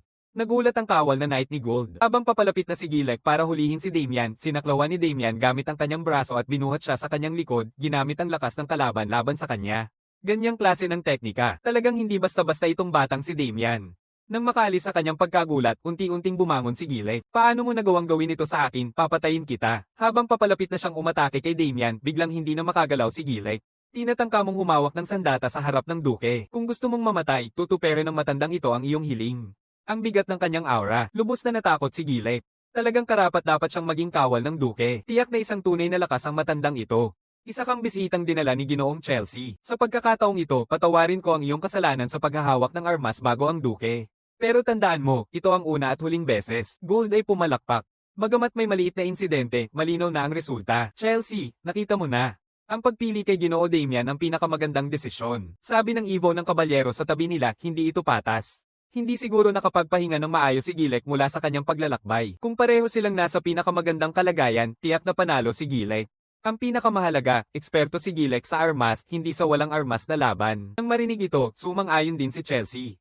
Kailangan natin ng mas patas na kalasagang paligsahan. Tumigil ka na sa paghahanap ng dahilan. Ito ay isang ganap na pananakop at pagkatalo. Ama, hindi ko tinatanggap ang resulta ng laban na ito.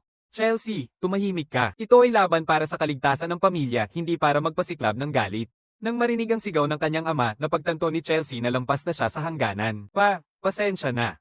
Hindi ko dapat ginawa yon. Ginoo Duque, maaari ba akong makiistorbo? Handang-handa akong tanggapin ang laban na iminungkahi ni Lady Chelsea. Sa huli, ito ay tungkol sa kaligtasan ng pamilya Gold. Matapos ipakita ang kanyang napakalakas na lakas, bakit pa niya tatanggapin ang hamon? Bagamat hindi maintindihan ni Gold, pumayag pa rin siya. Labis namang naguguluhan si Victor kung bakit niya ito pinayagan. Sabi ni Damien, may mga dahilan ako kung bakit ko ito gagawin. Pagkatapos ay huminto siya sa paglakad. Ito ang panday na binanggit ng Duque. Espesyal na pinag-uukulan ng Duque ng mga eksklusibong armas si Damien. Ang longsword na inutusan ng Haring Duque ay tapos na. Lahat nito ay para kay Ginoo Damien. Pwede kang pumili ng malaya. Tunay na karapat-dapat sa isang Duque. Maraming uri ng longsword. Sa pagkakataong yun, isang longsword sa sulok ang nakatawag ng pansin ni Damien. Nakita ito, sinabi ng panday na ito ay isang longsword na ginawa ng kanyang amo. Ang espada na ito ay hiniling ng isang mandirigma na minsang nagsilbi sa ilalim ng Duque. Dahil sa isang emergency, hindi niya ito nadala. Tinanong ni Damien kung ang material ng espada na ito ay resonance steel. Ang material na resonance steel ay maaaring makipag-ugnayan sa mahikal na lakas ng isang tao, kaya't nakakapagsigawan ng atake sa kalaban. Pagkatapos ay walang pag-aatubili na ipinakita ni Damien na gusto niya ang espada na ito. Ipinasok ni Damien ang isang bahagyang piraso ng mahika sa espada. Sa susunod na sandali, isang patong ng mahika ang bumalot sa mahabang espada. Habang papalayo na sana si Damien, may isang tao na hamarang sa kanyang daan. Ako ang katulong ni Lady Chelsea. Inaanyayahan ni Lady Chelsea si Ginoong Damien na makipagkita. Wala akong kailangang pag-usapan sa iyong ginang. Sinasabi ng aking lady na mayroon siyang isang bagay na gusto ni Lord Damien. Sandali munang nag-isip si Damien. Magpatuloy ka na. Nais kong malaman kung ano ang nais gawin ng iyong lady. Di nagtagal, nakarating na sila sa kwarto ni Chelsea. Naghihintay sa iyo ang aking ginang sa loob. Pumasok si Damien sa kwarto. Parang pamilyar ang amoy na ito. Damien, matagal na kitang hinihintay. Anong dahilan kung bakit ka pumunta dito para makipagkita sa akin? Ipinakita ni Chelsea na mayroon lamang siyang isang hiling na mag-withdraw ka mismo. Parang hindi ka masyadong kampante na mananalo si Gilek kaya pumunta ka rito para hilingin na mag-withdraw ako. Masyadong madali para kay Gilek na harapin ka. Ayokong sayangin ang enerhiya bago makipaglaban sa pamilya Blum. Mula nung pumunta si Lady Chelsea para hanapin ako, anong pakinabang ang makukuha ko kung mag-withdraw ako? Maaari kitang bigyan ng kasikatan, katayuan, pera, kahit ano pa ang gusto mo, pwede mong makuha. Talagang hindi kaaya-aya ang ganitong ugali. Sabi ni Damien ang mga bagay na ito. Mas may pakinabang ang Duque kaysa sa iyo sa pagbibigay nito. Kung mamatay ang ama, sa huli, ako ang magmamana ng posisyon ng Duque. Sabihin mo sa ama na magbibitiw ka sa posisyon bilang kinatawan. Ngumiti si Damien. Tinanggihan ko ang iyong alok. Nabigla si Chelsea. Paano mo ako tinanggihan? Ipinakita ni Damien ang isang mayabang na ngiti. Mukhang nagulat siya kung bakit hindi ako naapektuhan. Pagpasok ko, napansin ko ang pamilyar na amoy. Ito ang puppet na kontrolado ng dark magic. Sino mang amoy nito ay susunod sa utos, ngunit ang kanyang sariling kapangyarihan ay ganap na sumisipsip sa dark magic. Lady Chelsea, wala na akong masasabi pa sa'yo. Magkita tayo sa lugar ng laban. Sabihin mo kung ano ang gusto mo. Tiyak na matutugunan ko ang lahat. Sa ngayon, hindi ako masyadong nangangailangan. Gusto ko lang maging masaya ang pamilya ko. Napakahalaga ng pamilya mo, hindi ba? Dahil hindi epektibo ang mabubuting salita sa'yo, makikipag-usap na lang ako sa ibang paraan. Kung hindi ka magbabalik sa laban, papatayin ko ang iyong pamilya. Ngunit sa sandaling lumabas ang salita sa kanyang bibig, sa susunod na sandali, mahigpitan ni Damien ang hawak sa leeg ni Chelsea. Kahit sino ka man, kung magtatangkang kumilos laban sa aking pamilya, papatayin kita ng walang pag-aatubili. Nang marinig ang gulo, pumasok ang mga kawal na nagmamakaawa na pakawalan si Ginoong Chelsea. Sa isang iglap, biglang nawala si Damien mula sa kanyang kinalalagyan. Sa isang kisap mata lang, bigla siyang lumitaw sa likod ng dalawang lalaki. Nagulat ang lalaki, nadilaan ang kanyang leeg. Dahan-daang nagsalita si Damien. Ito ay isang maliit na sugat lamang. Kung gagamit ka ng potion ngayon, walang magiging panganib sa iyong buhay. Chelsea, alalahanin mo, huwag mong isipin na gagawin ang laban sa aking pamilya. Kung hindi, sa susunod papatayin kita. Tinanong ng katulong kung ayos lang si Lady Chelsea. Hindi makapaniwala si Chelsea na talagang minumutan siya. Sumigaw, Marston, lumabas ka dito, Ginoo, ano ang nangyari? Bakit hindi gumana ang madilim na potion ng mahika kay Damien? Hindi mo ba sinabi na magiging nasa aking kapangyarihan siya kapag naamoy niya ito? Bihirang tao ang may resistensya sa mahika. Marahil meron siyang resistensya sa mahika, kaya hindi siya napipigilan. Walang pakialam kung ano ang dahilan. Kailangan tumulong ang organisasyon ninyong Yulan na maging duke ako. Bumalik ako ngayon para makuha ang posisyon ng duke. Galit na galit si Chelsea sa kwarto, hindi alam na nakatayo si Damien sa rooftop buong oras at nakikinig sa lahat ng kanilang plano. Bumalik sa kanyang kwarto, nag-isip si Damien. Hindi ko akalain na makikilala ko muli ang mga miyembro ng Yulan dito. Sa aura na inilalabas ni Gilek, natuklasan ko ang madilim na presensya. Pero hindi ko inasahan na nakikipagsabuatan si Chelsea sa mga madilim na mangkukulam. Hindi planong sabihin ni Damian sa Duke ng pauna. Gagamitin ko ang laban bukas para ilantad ang madilim na mangkukulam. Sa araw ng laban, nakakatakot talaga ang lakas ni Gilek. Mukhang napakalakas ni Gilek. Sa palagay mo kaya talaga mananalo si Damian, batay sa reputasyon, mataas ang tsansa ni Gilek na manalo. Nang marinig ito, sobrang tuwa ng dalawa. Ibig sabihin ba nito makakatakas na tayo sa kamay ni Damian? Mula nang tanggapin ang pagsasanay ni Damian, araw-araw kaming walang awa na pinapahirapan. Kahit na gusto ko ring makita siyang mabaygo minsan, may kutob ako, hindi maaaring matalo si Damian Hawkson. Sabi ni Gilek, sobra akong nagulat. Kala ko pagkatapos ng kagabi, tatakbo ka na. Sobrang dami mong sinasabi na walang kwenta, mukhang puno kayo ng kumpiyansa. Ngayon na ang pagkakataon nyo para maglaban. Nagsimula na ang laban. Kagabi ay naging kampante ako, kaya mo akong nahuli ng hindi inaasahan. Ngayon hayaan mong pasanin kita ng wasto. Hindi mapapansin na madilim na kapangyarihan ng bamalat sa katawan ni Gilek. Sa susunod na sandali, sa tunog ng paghihingalo, inatake niya si Damian ng mabilis. Nakita ito ni Damian, ngunit hindi siya nag-alala. Inangat niya ang kanyang mahabang espada at bahagyang pinisil ang tibak gamit ang daliri. Hindi na makausad pa ang dambuhalang sibat ni Gilek. Nalula si Gilek. Anong nangyari? Parang may hangin na pader. Ang katawan ni Damian ay sumabog sa makapangyarihang aura ng mahika. Dali-daling umatras si Gilek. Hindi makapaniwala si Gilek. Kung naantala siya ng isang segundo, maaaring may masamang nangyari. Ngayon nararamdaman niya ang mga alon ng lamig sa kanyang katawan. Nagtataka si Chelsea.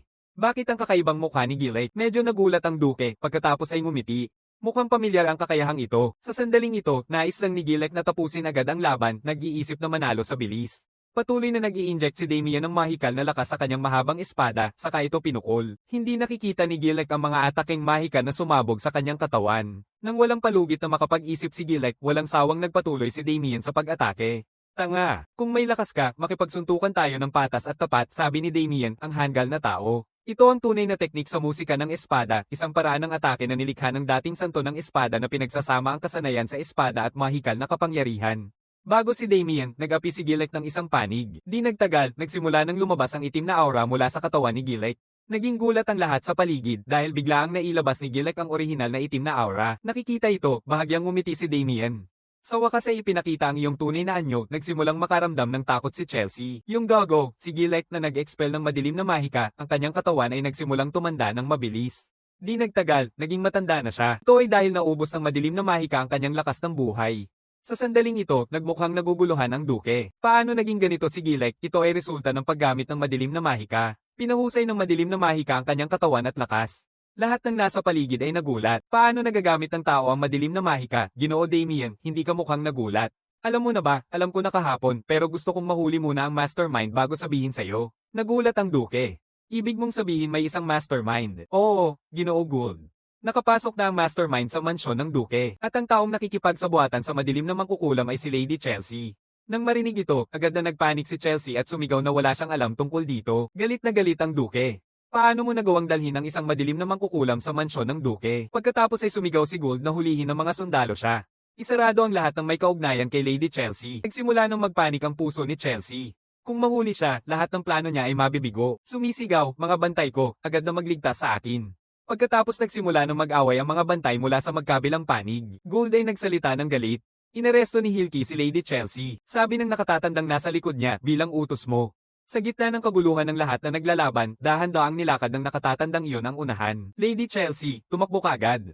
Hihintayin namin siya. Sinasabi mong huhuliin mo ako, dahan-daang hinayla ng matanda ang kanyang mahabang espada, dahan-daang inikat ito ng sobrang bagal. Pakiramdam ni Chelsea ay para bang umiindayog ang hangin mismo. Agad siyang yumuko, naguguluhan sa nangyayari. Biglang lumampas sa bilis ng tunog ang tila mabagal na enerhiya ng espada sa sumunod na sandali.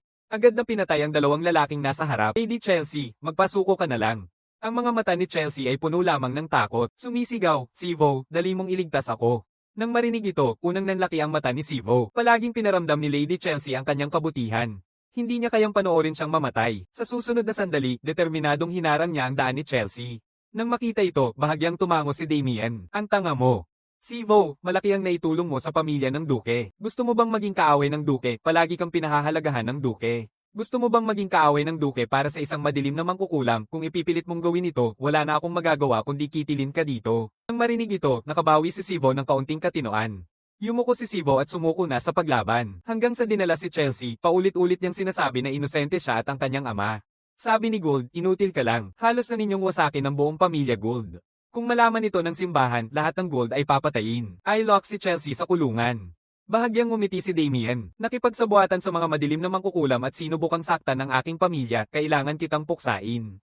Sa tulong ni Damien, natuklasan nila ang madilim na mangkukulam na nakatago sa mansyon ng duke. Pero kahit gaano sila magpasakit, sinasabi ng lahat na konektado kay Chelsea na hindi nila alam ang nangyari. Ang tanging naramdaman nila ay amoy ng isang pabango at pagkatapos ay nawala ng malay. Tumigil na kayo sa pagtatanong sa kanila. Kontrolado lang sila ng madilim na mahika. Nais ni Chelsea na palawakin ang kanyang impluensya kaya ginamit niya ang madilim na mahika upang kontrolin sila. Unti-unting tumingin pabalik ang nakatatandang lalaki, hindi maiwasang huminga ng malalim sa loob. Ginoo Chelsea, bakit mo ginawa ito? Para kay Chelsea, kasalanan ng kanyang ama ang lahat. Mula simula hanggang katapusan, ang gusto lang niya ay ang pagkilala ng kanyang ama. Gusto ko lang marinig siyang sabihin isang pangungusap, ikaw ang aking ipinagmamalaking anak. Pero kahit gaano ko pa siya pinagsikapan, palagi siyang seryoso, kahit na may pagkamuhi sa kanyang mga mata. Kung ayaw mo na talaga sa akin, bakit mo ako ibinalik sa mansyon? Mula sa likod, may boses ng isang gwardya. Ginoo Chelsea, ito ang pagkain mo ngayon. Naiintindihan ni Chelsea na hindi talaga siya pwedeng sumuko ng ganito. Kinuha niya ang pagkain. Kailangan niyang mabuhay. Ngunit ang gwardyang nasa tabi niya ay nagpakita ng malamig na mga mata. Sa sandaling ito, kakapagtapos lang ni Damien ng training. Ginoo, nakabalik ka na. Hiniling sa iyo ni Haring Duke na hanapin siya. Nagbago ang eksena. Damien, subukan mo ito. Ito ang paborito kong alak, bagamat hindi ito masyadong mahal, sa tingin ko ito ang pinakamainam na lasapin. Saglit lang, medyo lasing na si Duke Gold. Sa mata ni Damien, para bang nilulunod ng alak ang Duke sa kanyang mga paghihirap. Tungkol sa problema ni Chelsea, plano ko pa rin humingi ng tulong sa simbahan. Nakawala ang pangunahing mastermind na Dark Mage. Nabigla si Damien. Sabi ng Duke na nahuli na namin ang lahat ng mahalagang kasapi ni Chelsea, pero walang bakas ng Dark Mage. Ako ang may kasalanan. Akala ko kapag kasama si Hilki, hindi makakatakas ang madilim na mangkukulam. Pagkatapos ay nagsalita si Damien. May ibinigay bang tiyak na impormasyon si Chelsea tungkol sa madilim na mangkukulam, nilinggan ng Duke nang walang magawa. Ayaw sabihin ni Chelsea. Hindi ganyan si Chelsea noon. Kasalanan ko ito lahat. Ang ina ni Chelsea ay isang karaniwang tao. Noong bata pa ako, nakilala ko ang ina niya habang nangangaso sa labas. Ganito nagsimula si Chelsea. Ako ay isang Duke. Paano ako pwedeng ikasal sa isang karaniwang tao? Kaya nang dumating ang ina at anak na naghahanap sa akin, pinalayas ko sila. Hanggang sa isang araw, ilang taon ang lumipas, bigla kong naisip kung kumusta na sila. Kaya nagpadala ako ng mga tao para imbestigahan. Namatay ang ina ni Chelsea sa isang salot pero nakaligtas si Chelsea. Kaya dinala ko siya pabalik. Hindi ko alam kung bakit ganoon ang ginawa ko. Pero alam ko na palaging nais ni Chelsea na maging bahagi ng aking pamilya at mapansin ako bilang isang duke, maraming politikal na kalaban ang nakabantay ng sabik. Nilayo ko si Chelsea, gusto ko lang siyang mabuhay ng pinakakaraniwang buhay ng isang mayaman. Ngingiti ng mapait ang duke. Mukhang sobra na ang inom ko ngayon at nasabi ko ang lahat. Bigla, may boses ng isang katulong mula sa labas. May nangyari, Ginoo Gold. Anong nangyayari? Ginoot ng Chelsea, nagpakamatay siya sa kulungan. Hindi makapaniwala si Gold. Paano nangyari ito? Pinili ni Chelsea ang paraan ng pagpapakamatay. Simula nang mamatay si Chelsea, 3 araw nang nanatili si Duke Gold sa kanyang kwarto. Lahat ng palatandaan ay nagsasabing nagpakamatay si Chelsea. Parang tapos na lahat, ngunit isang mas malaking problema ang unti-unting lumalabas. Batay sa paraan ng madilim na mago, hindi sila makakatakas ng ganoon lang sa takot. Sa parehong oras, si Sivo, na nalaman ng pagkamatay ni Chelsea, ay nagpasasa na lang sa alak.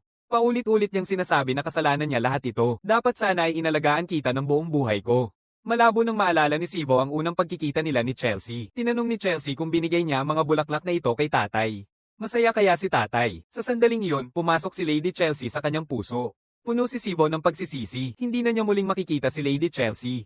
Ginoo Sivo, ayos ka lang ba? May isang boses ang umalingaw-ngaw sa kanyang likuran. Tumingin si Sivo pabalik. Bakit ka nandito? Unang nanlambot ang mukha ni Sivo. Pagkatapos ay niyapos niya ng mahigpit ang katulong sa pader. Maliwanag mong alam na nakikipag-ugnayan ang ginang sa mga madilim na salamangkero. Bakit hindi mo ito pinigilan? Ngayon ay may lakas ka nang magpakita sa harap ko. Hindi ka ba natatakot na papatayin kita ngayon? Pumunta ako dito para hanapin ka at umaasang makakaganti ka kay Lady Chelsea. Anong paghihiganti? Anong sinasabi mo? Hindi nagpakamatay si Lady Chelsea. Namatay siya dahil hindi na niya kinaya ang torture sa bilangguan. Anong ibig mong sabihin niyan? May ebidensya ka bang patunay niyan? Ginoo Sivo, wala akong ebidensya. Pero nakita ko ang katawan ni Lady Chelsea. Buong katawan ni Lady Chelsea ay puno ng mga peklat. Nang marinig ito, lalo pang napaluha si Sivo. Hindi makapaniwala si Sivo kung gaano kabigat ang dinanas ni Chelsea bago siya pumanaw.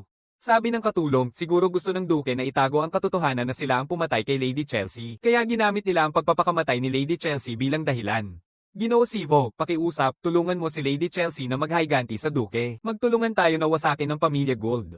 Ang amoy ng papetiring na mahikang madilim ay sumangga papunta sa katawan ni Sivo. Dahil sa labis na kalungkutan, wala nang depensa si Sivo. Ginoo Sivo, inaabangan ko ang iyong paghihiganti para kay Lady Chelsea. Hindi ko akalaing makokontrol ko ng ganito kadali ang isang mid-level na kawal. Karaniwan, hindi gumagana ang mahikal na ito sa mga mid-level na kawal. Ngayon, nakangiti ang katulong. Sa ngayon, si Ginoong Sivo ay nalulunod sa dalamhati. Si Chelsea ang pinakamalaking kahinaan ni Sivo. Kung malaman niya na kami ang sanhi ng pagkamatay ni Chelsea, mas lalo siyang mababaliw. Kailangan pa ba talaga nating habulin si Damien Hoxon sa pamamagitan ng isang impormante ko sa loob ng simbahan? Nalaman ko na pinatay ni Damien si Ahito. Pinakamahalaga, nakikialam ang kanyang pag-iral sa plano ng Lord na iyon. Nagtatangka ang madilim na mangkukulam na maglunsad ng isang sabuatan laban sa pamilya Gold at sinasabi na sa pagkakataong ito, tiyak na papatayin niya si Damien. Hindi pa rin alam ni Damien ito at patuloy pa rin sa pagpapalakas ng kanyang mahikal na kakayahan. Tatlong madilim na anino sa kanyang likuran ang nanonood kay Damien, naghihintay ng 3 oras. Sa susunod na sandali, nagsimula silang umatake ng palihim mula sa gilid, determinado na talunin si Damien. Biglang nagliwanag ang mga kandila sa paligid nila dahil sa isang hangin. Sa parehong oras, naglaho ang anyo ni Damien mula sa kinaroroonan niya. Sa isang iglap, muling lumitaw siya sa likod ng mga umaatake. Nang makita ito, agad na hamarang ang mga umaatake sa suntok ni Damien, ngunit hindi nila inaasahan na ang tama ni Damien ay may dalang 200 libra ng puwersa na agad silang pinilipit palabas. Sobrang ingat nila sa kanilang pagpapanggap pero natuklasan pa rin niya sila. Nagpapakita si Paul Mond ng pagkadismaya. Sa isang suntok lang na ito, tuluyang naubos ang lakas ni Paul. Matagal mo nang pinaghintay ako. Talagang nakaluhod ka sa likod ko ng 3 oras bago ka umatake. Sinabi ko sa iyo na pwedeng mong saktan ako kahit kailan pero hindi ka pa rin nakakagawa ni minsan. Sabi ni Paul Mond na parang maghahanda na naman sila sa isang araw ng nakakatakot na pagsasanay pero sinasabi ni Damien na walang training sa susunod na 2 araw. Hindi makapaniwala si Paul Mond. Lahat ay nagtatanong kung talagang kinansela ang pagsasanay. Kinumpirma ito ni Damien. Tumingin si Paul na masaya-masaya siya. Akala niya ay walang humpay na pagsasanay buong araw, hindi niya inasahan na ikakansela ito. Sa loob ng 2 araw, haharap tayo sa pamilya Blum. Kailangan mong magpahinga ng maayos sa panahong ito. Huwag munang magdiwang ng masyadong maaga. Sa iyong pahinga, pag-isipan ang mga teknik sa laban na itinuro ko sa iyo kamakailan. Pero habang naaalala nila, nitong mga nakaraang araw, palagi lang tayong binubugbog ni Damien. Parang hindi niya tayo tinuruan ng kahit anong tunay na teknik. Nakikita ang kanilang mga ekspresyon, humihinga ng malalim si Damien. Mukhang hindi pa nila talaga naintindihan. Ang aking pagsasanay para sa kanila ay hindi basta-bastang pag-atake, kundi pagtuturo sa pamamagitan ng pagsasama-sama ng mga teknik sa tunay na laban. Sa susunod na sandali, tinitigan ni Damien si Paul Mond sa harap niya at ngumiti ng may kasiyahan. Mukhang may isang tao na nakaintindi ng kahit kaunti. Sabik nang harapin muli ni Damien si Michael sa laban. Ilang araw ang lumipas sa malawak na lupa, sabi ni Gold na parang huli na tayo. Damien, tingnan mo, ano sa palagay mo sa hukbo ng pamilya Blum sa kabila natin? Ito ay isang napakahusay na hukbo. Maging sa kagamitan o sa moral, puno ito ng espiritu ng pakikipaglaban. Malinaw na nararamdaman ni Damien ang napakalakas na pagbabago sa mahikal na enerhiya mula sa pamilya Blum. Tumatawa ng buong puso si Gold. Tama ka, Damien. Bagamat medyo hanggal si Blum, alam niya talaga kung paano mag-training ng isang hukbo. Sumisigaw si Hilt, aking Ginoo Duke. Nagmumungkahi ang tagapagdala ng mensahe ng pamilya Blum ng isang pagpupulong sa pagitan ng 2 panig. Dahil inirekomenda na nila, puntahan na natin silang maayos. Sa sandaling ito, sa kampo ng Blum, si Blum ay umaatungal ng galit. Malapit na tayong magkita ng mga miyembro ng pamilya Gold.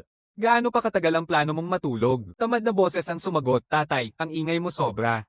Nanunood pa sana ako ng magandang panaginip at ginayos mo ako, tatay. Walang iba kundi si Michael ito. Sinasabi ni Blum na napakahalaga nitong laban na ito. Dapat kang makipaglaban dito. Pwede akong makipagduel anumang oras. Sa huli, mga kalaban ay mga duwag lamang. Nang marinig ito, wala nang magagawa si Blum sa kanyang anak. Matulog ka na lang, pupunta ako mag-isa kay Damien Hoxon. Nang marinig ito, agad na umupo si Michael. Bakit kaya naroon si Damien sa kampo ng Duke? Sinasabi ko na sayo, sumali na si Damien sa panig ng Duke. Kung talaga nandun si Damien Hoxon, baka mas maging kawili-wili pa ang lahat. Gold, matagal na.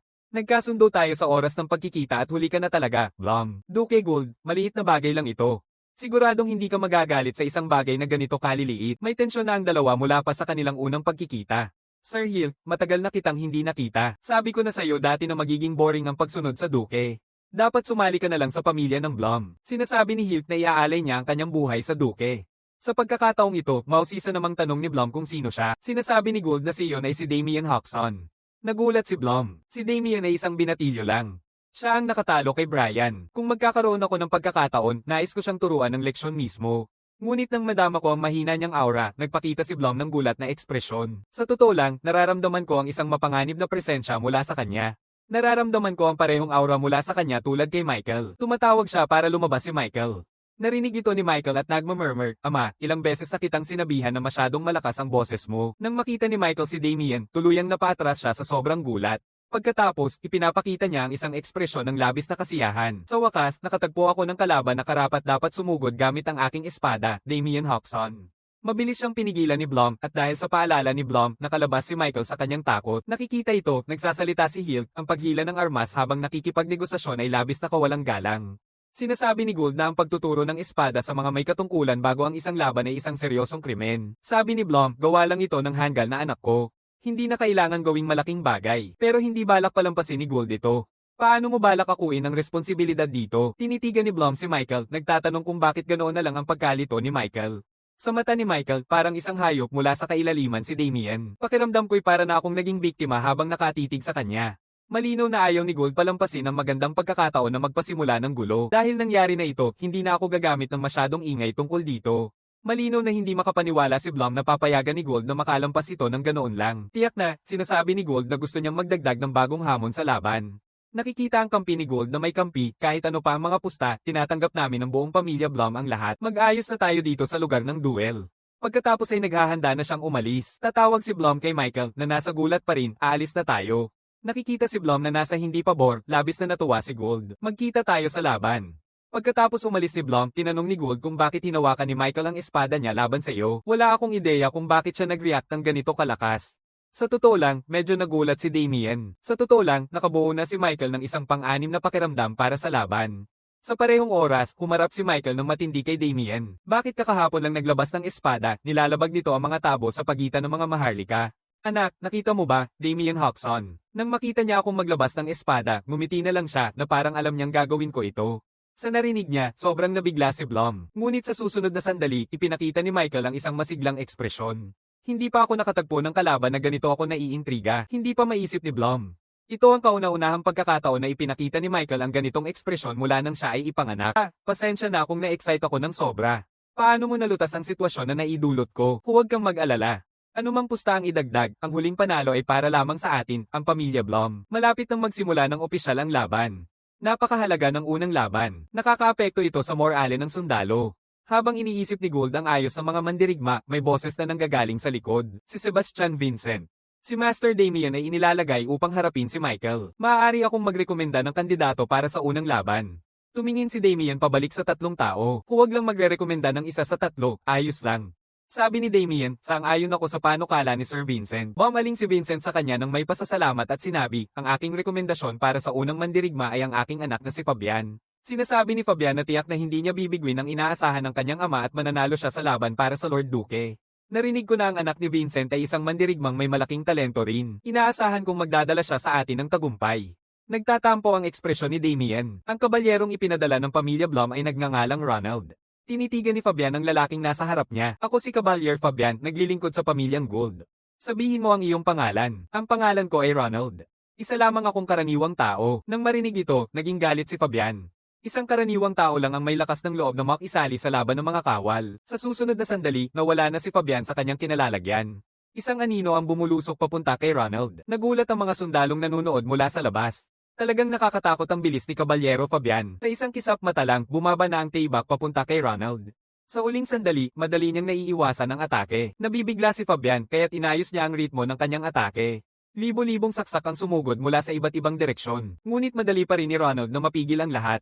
Sa sandaling ito, sa wakas ay nakaramdam ng takot si Fabian. Malinaw na hindi sila magkapantay ng kalibre. Ipinagpapatuloy niya ang pagsubok na gamitin ang kalamangan ng kanyang mahabang espada para tamaan si Ronald. Ngunit biglang hinugot ni Ronald ang kanyang mahabang espada mula sa likod. Ang tila mabagal na atake ay kasing bilis ng kidlat. Inilo mula sa gilid, nanlaki ang mata ni Fabian habang biglang nawala ang braso niya. Wala pang pagkakataon makapag-react si Gould. Tinalo si Fabian sa isang iglap lang. Dahan daw ang nagsasalita si Ronald. Wala akong pakialam kung ikaw ay isang marangal o isang karaniwang tao. Ang nais ko lang ay ang tagumpay. Nakita ito, labis na natuwa si Blom. Laging sa amin ang tagumpay, ang pamilya Blom. Kahit na alam ni Damien na matatalo na tayo sa laban na ito, hindi niya inasahan na magiging napakasama ng kalaban. Sa sandaling ito, matindi ang titig ni Gould sa pamilya Blom, halatang hindi niya inaasahang gagawin nila ito ng napakasama. Ang pamilya Blom ay umabot na sa isang kakaibang antas sa paghahangad ng tagumpay. Damien, sa tingin mo ano ang dapat nating gawin sa susunod na round? Sa umasang ayon ng mga sundalo sa likod na si Damien ang dapat umakyat. Susunod ako sa ayos ng Duke, pero kung ako ang mauuna, walang makakatalo kay Michael sa susunod na laban. Pero maaari kong irekomenda ang isang tao para sa ikalawang laban, Your Grace. Gold ay labis na curious kung sino ito. Paul, ikaw na ang pangalawang laban. Tandaan mong mabuti ang training na ibinigay ko sa iyo. Siguradong mananalo ka sa round na ito. Sabi ni Gold na hindi espesyal na kahangahangang kabalyero si Paul, pero sabi ni Damian na naipasa na niya ang training sa kanya.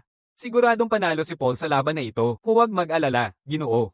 Sa sandaling ito, nanginginig si Paul sa takot, hindi niya maintindihan kung bakit siya pinapadala ni Damian. Ang eksena kung saan pinalo ni Fabian ang balikat niya ay malinaw pa rin sa kanyang isipan. Siyempre pa, bata pa siya. Ayaw niyang maging isang army. Kaya ikaw ang kabalyero mula sa pamilya Gold, mukha kang hindi mapagkakatiwalaan. Ang pangalan ko ay Shuichi. Sabihin mo ang iyong pangalan. Sa pagkakataong ito, parang hindi niya naririnig ang mga salita niya, iniisip lang na hindi talaga siya karapat-dapat sa kanya. Talagang nadidismaya ako sa'yo. Akala ko si Damian Hoxton ang makikipaglaban. Hindi ko inasahan na magpapadala ang Duke ng isang mahina tulad mo. Pahintulutan mong tapusin ko na agad ang kabalbalang ito. Nagsisimula ng bumalat ang enerhiya ng espada sa kanyang tibak. Nakikita ito, pinipilit ni Paul na mag-concentrate. Sa isang iglap, malapit ng tamaan si Paul ng lalaki, ngunit hindi pa nakakagalaw si Paul. Dahil sa instinct, umiwas ang kanyang katawan, ngunit dahil sa inertia, bumagsak ng matindi si Paul sa lupa. Hindi makapaniwala si Shuichi. Talaga bang na-block niya ang atake ko? Siguro ay swerte lang. Sa sandaling ito, labis ding nagulat si Paul. Bakit parang pamilyar ang pakiramdam na ito? Bago pa makapag-isip si Paul, muli na namang dumaan ang atake ni Shuichi. Muling naiiwasan ni Paul ang atake sa isang awkward na paraan, ngunit nagdulot din ito ng alikabok sa paligid nila na naglabo sa paningin. Sa susunod na sandali, biglang lumitaw ang atake ni Shuichi mula sa loob ng alikabok. Parang nakikita ni Paul ang atake, kumilos siya ayon lamang sa instinct. Hindi naniniwala si Shuichi na aksidente lang ito. Maaaring maipaliwanag ang una at ikalawang beses bilang swerte, pero sa ikatlong pagkakataon, may alikabok na hamarang sa paningin. Sa sandaling ito, mas labis pang nabigla si Paul kaysa kay Shuichi. Talaga niyang maipapasa ang mga atake. Tumingin siya pabalik kay Damian. Kaya ba ito ang dahilan kung bakit naniwala ka na siguradong mananalo ako? Tumingin si Damian kay Paul. Mukhang naintindihan mo na, isang bagay. Noong nakaraang pagsasanay, ginamit ko ang teknik ng espada ng Lion King ng pamilya Blum para tumama kay Paul. Matapos ang walang katapusang mga sesyon ng pagsasanay, nakabuo na ang katawan ni Paul ng muscle memory para sa espada ng Lion King. Kaya kahit hindi mo nakikita ang atake, kusang kumikilos ang katawan mo. Ngayon, habang pinapanood ang galaw ng espada ni Shuichi, napagtanto ni Paul kung gaano siya kabagal. Ang mga tila mabilis na atake ay hindi kailanman kasing taas ng antas ni Damian Hoxton. Napansin ni Paul ang isang kahinaan sa atake ni Shuichi, tahimik na nagpapasalamat kay Damian sa pagtulong sa kanya na lampasan ang sarili niya. Sa sumunod na sandali, tinusok niya ang kanyang espada sa lalamunan ng kalaban. Sa sandaling ito, hindi makapaniwala si Gold. Talagang nanalo siya sa laban. Ang lakas mo, pero nalagpasan ko na ang sarili ko. Ang panalo ay nakakatuwang pakiramdam. Sa sandaling ito, naging seryoso ng husto ang mukha ni Gold. Tulad ng inaasahan, siya na rin ang huli. Michael ay mukhang labis na nababahala. Damian Hoxton, matagal na kitang hinihintay. Sana mabigyan mo ako ng ganap na bagong karanasan. Labis akong nasasabik sa ating labanan. Pero sabi ni Damian na hindi siya excited kailanman. Sa loob ng maraming taon, walang nakapagpasaya sa akin tulad mo. Matagal na akong naghahanap ng kalaban na kayang makipaglaban sa akin bilang isang katumbas. Nang marinig ito, ngumiti si Damian. Ang ibig mong sabihin ay katulad na kalaban, nagbibiro ka siguro. Pagkatapos ay nilapitan siya ni Michael na may matinding handlereng gamitin ang espada. Sumisigaw, Damian Hoxton, huwag mong bibigwin ako. Bago pumasok si Michael sa arena, hiningi ni Shuichi na natalo na si Blum ang pumatay sa kanya. Nagdulot siya ng kahihiyan sa pamilya Blum. Ginawa mo ang lahat ng makakaya mo. Ang kaaway lang naman ang mas malakas kaysa sayo. Bukod pa doon, huwag kang mag-alala. Mayroon kaming Michael. Hindi pa kailanman natalo si Michael. Ganap na sumasang ayon si Shuichi. Ang lakas ni Michael ay labis na sa kanilang pangunawa. Pagkatapos ay pinapayuhan niya si Shuichi na magpahinga ng maayos. Habang pinapanood ang paurong na anyo ni Shuichi, naiintindihan ni Blum na mas malakas si Shuichi kaysa sa kanyang kalaban. Pero kahit gaano pa kalakas ang atake ni Shuichi, perpekto nitong naiiwasan ng bawat palo. Ang teknik ng espada ng Lion King ay ipinapasa ng pasalita, ngunit ito ay naibunyag. Sa sandaling ito, hindi mapigilan ni Michael ang panginginig ng kanyang katawan. Ito ang kauna-unahang pagkakataon na naramdaman niyang mabilis ang tibok ng kanyang puso ng ganito. Sa kauna-unahang pagkakataon, nakatagpo ako ng kalaban na kayang makipantay sa akin. Tiyak na matatalo ko siya at mananatili ang tagumpay ng pamilya Blum. Matagal nang nag-aaral si Michael ng espada mula sa kanyang ama simula pagkabata. Noong una niyang natutunan, sobrang tuwa niya. Kahit gaano kahirap ang teknik, natutunan ni Michael ito sa isang tingin lang. May di matatawarang dedikasyon siya sa pagsasanay ng espada at nais niyang makita ang iba pang mga dalubhasang mandirigmang espada sa mundo. Ngunit sa pamamagitan ng paulit-ulit na laban, naging manhid si Michael na wala ng lahat ng motibasyon. Inaasahan niya ang pakikipaglaban sa mga kilalang kabalyerong mandirigma, ngunit natuklasan niyang napakababa ng kanilang lakas. Unti-unting, nagsimula ng mainip si Michael sa espada. Wala na siyang mahanap na kalaban na pwedeng makipaglaban, hanggang sa nakita ni Michael si Damien. Ang pagtayo lang niya sa harap niya ay dahilan upang hindi mapigilan ang panginginig ng kanyang katawan. Damien Hoxton, ito ang kalaban na pinapangarap ko. Huwag mo naman akong biguin. Ikaw lang ang tanging itinuturing kong karibal na makipaglaban sa akin ng pantay. Ngunit ngumingiti si Damien ng may pagmamaliit. Ang ibig mong sabihin ay maglaban bilang magkapantay, nagbibiro ka siguro. Pagkatapos niyang magsalita sa isang hininga lang, agad na bumili si Michael papunta kay Damien. Pero para kay Damien, ang atake ni Michael ay parang isang snail. Hinahayaan lang niyang nakataas ang ulo upang iwasan ang mabilis na sipa ni Michael. Nakangiti si Michael sa panonood. Ngayon, isang tunay na kawili-wiling laban ito. Pagkatapos ay umiikot siya ng kanyang espada, sinusubukang saktan si Damien mula sa gilid. Hinawakan lang ni Damien ng bahagyaang tibak at pinadaigan si Michael sa lakas nito. Puno ng gulat ang mukha ni Michael. Hindi niya nakita kung paano tinulak ni Damien ang suntok na iyon. Kasunod yun, mariing sinuntok ni Damien si Michael na agad na itinaas ang kanyang espada sa kanyang dibdib upang salagin. Isang suntok lang ang nagtulak kay Michael ng ilang metro, ang mukha niya ay puno ng kasiyahan, puno ng masigasig na tuwa. Sa susunod na sandali, sumugod siya ng buong lakas. Maraming mga anino ang lumitaw, napakabilis nilang kumilos para makita ng malinaw. Tinutusok niya si Damien ng diretso, ngunit nananatili lamang si Damien bilang isang bakas sa lugar. Sa sandaling ito, naguguluhan si Michael. Malinaw na nandoon pa rin si Damien. Bakit parang nararamdaman kong ilang hakbang ang nilakad niya? Mayroon pa ring napaka-relax na ekspresyon si Damien habang pinapanood si Michael. Aasahan, tama ang nararamdaman ko tungkol sa'yo. Ikaw ang pinakamalakas na kalaban na aking nakasalamuha. Pumipintig ang lakas ni Michael. Sumusunod ang teknik ng espada ng Lion King habang inaatake niya si Damien. Ngunit bago makalapit si Michael, agad siyang napipilitang umatras ng ilang metro dahil sa isang malakas na aura. Sa sandaling ito, bulong ni Michael, paano ito posible? Ang pag-asa lang sa kanyang sariling aura ang nagpipigil sa aking mga atake na makasakit. Nanginginig si Michael habang nagsasalita, mas mukhang halimaw ka kaysa sa akin. Pagkatapos ay tumalon siya pataas, sumisigaw, bilasan mo at kunin mo ang iyong espada. Ipapakita ko sa iyo ang agwat sa pagitan natin. Pagkatapos, tutuperin ko ang iyong hiling. Maingat na inilalagay ni Damien ang kamay sa kanyang espada. Ipinapakita ni Michael ang isang mapagtagumpay na ekspresyon. Huli ka ng huli para magpinta. Kahit gawin mo pa, tatamaan ka na ng atake ko. Ngunit sa susunod na sandali, nararamdaman ni Michael ang malamig na pawis na dumadaloy sa buong katawan niya. Agad na nasira ang kanyang espada. Hinahampas lang ni Damien ang kanyang espada at agad siyang napaslang. Anong nangyari? Hindi makapaniwala si Michael. Kakatapos ko lang bang matalo? Damien Hoxton, hindi kami magka-level ng laban. Sa oras na ito, sumisigaw si Blum mula sa labas, Michael, anong ginagawa mo? Tumayo at kunin ang iyong espada para umatake. Sa sandaling ito, ganap nang natakot si Michael. Ano ang nangyari kanina? Buhay pa rin ako. Nakatayo pa rin ang ulo ko. Nakatingin kay Damien sa harap niya, naiintindihan na ni Michael kung gaano kalokohan ang kanyang mga naunang ginawa. Lahat ba ng nangyari kanina ay panaginip lang? Napakatotoo nito. Sumuko na ako. Sa sandaling ito, puno ng galit ang mukha ni Blum. Bilang panalo, inimbitahan ni Gould silang sumali sa pagtitipon. Ganap na binabalewala ni Gould ang galit na mata ni Blum at sumisigaw na walang limitasyon ang inumin ngayong gabi. Naghahanda na sana siyang magpasalamat sa paanyaya ng duke nang mapansin niya ang galit na tingin ni Blum. Kailangan na lang niyang tumahimik at walang masabi. Bagamat nagkaroon tayo ng alitan noon, tapos na lahat iyon ngayon. Mag-enjoy tayo. Ito ay mamahaling alak na matagal ko nang iniipon sa loob ng dekada. Sa sandaling ito, puno ng pagtutol ang puso ni Blum. Talagang nakakainis ang itsura ni Gould. Pero kung iisipin, sino ba talaga si Damien Hoxton? Kaya niyang mapatalo si Michael nang hindi man lang naglalabas ng espada. Sa sandaling ito, medyo nagulat din si Damien. Talagang inimbitahan ng duke ang pamilyang Blum na makilahok sa pagdiriwang ng tagumpay. Sa ibabaw, marahil inimbitahan ng duke sila upang maging mas masaya ang okasyon. Pero sa totoo lang, marahil gusto lang niyang tuksuhin si Blum. Pero wala nang gaanong kinalaman sa kanya ang lahat ng ito ngayon. Talunin ng pamilya Blum habang sinusubukang huwag silang mainis dahil hindi pa panahon upang tuluyang putulin ang ugnayan sa pamilya Blum. Ngayon, mas importante ang mga madilim na mangkukulam. Ginoo Damien, maaari ba akong umupo sa iyong tabi? Bahagyang tumingin pataas si Damien. Si Michael iyon. Sinasabi ni Damien na ayos lang. Ang lasing na si Michael ay nagsabi, lubos kong iginagalang si Ginoong Damien. Lasenggo ka ba? Mag-isa pa rin si Michael. Akala ko walang makakaakit sa akin sa buong mundo. Pero lagpas sa aking imahinasyon si Ginoo. Damien, nakakamangha ang iyong lakas, Ginoo Damien. Kahit ngayon, hindi ko alam kung paano ako natalo. Alam ko lang na kung sinubukan kong hilahin ang espada na iyon, mamamatay ako ng tuluyan. Naiintindihan ni Damien. Si Michael ay nalampasan na ang karaniwang tao at nagising ang supernatural na pandama.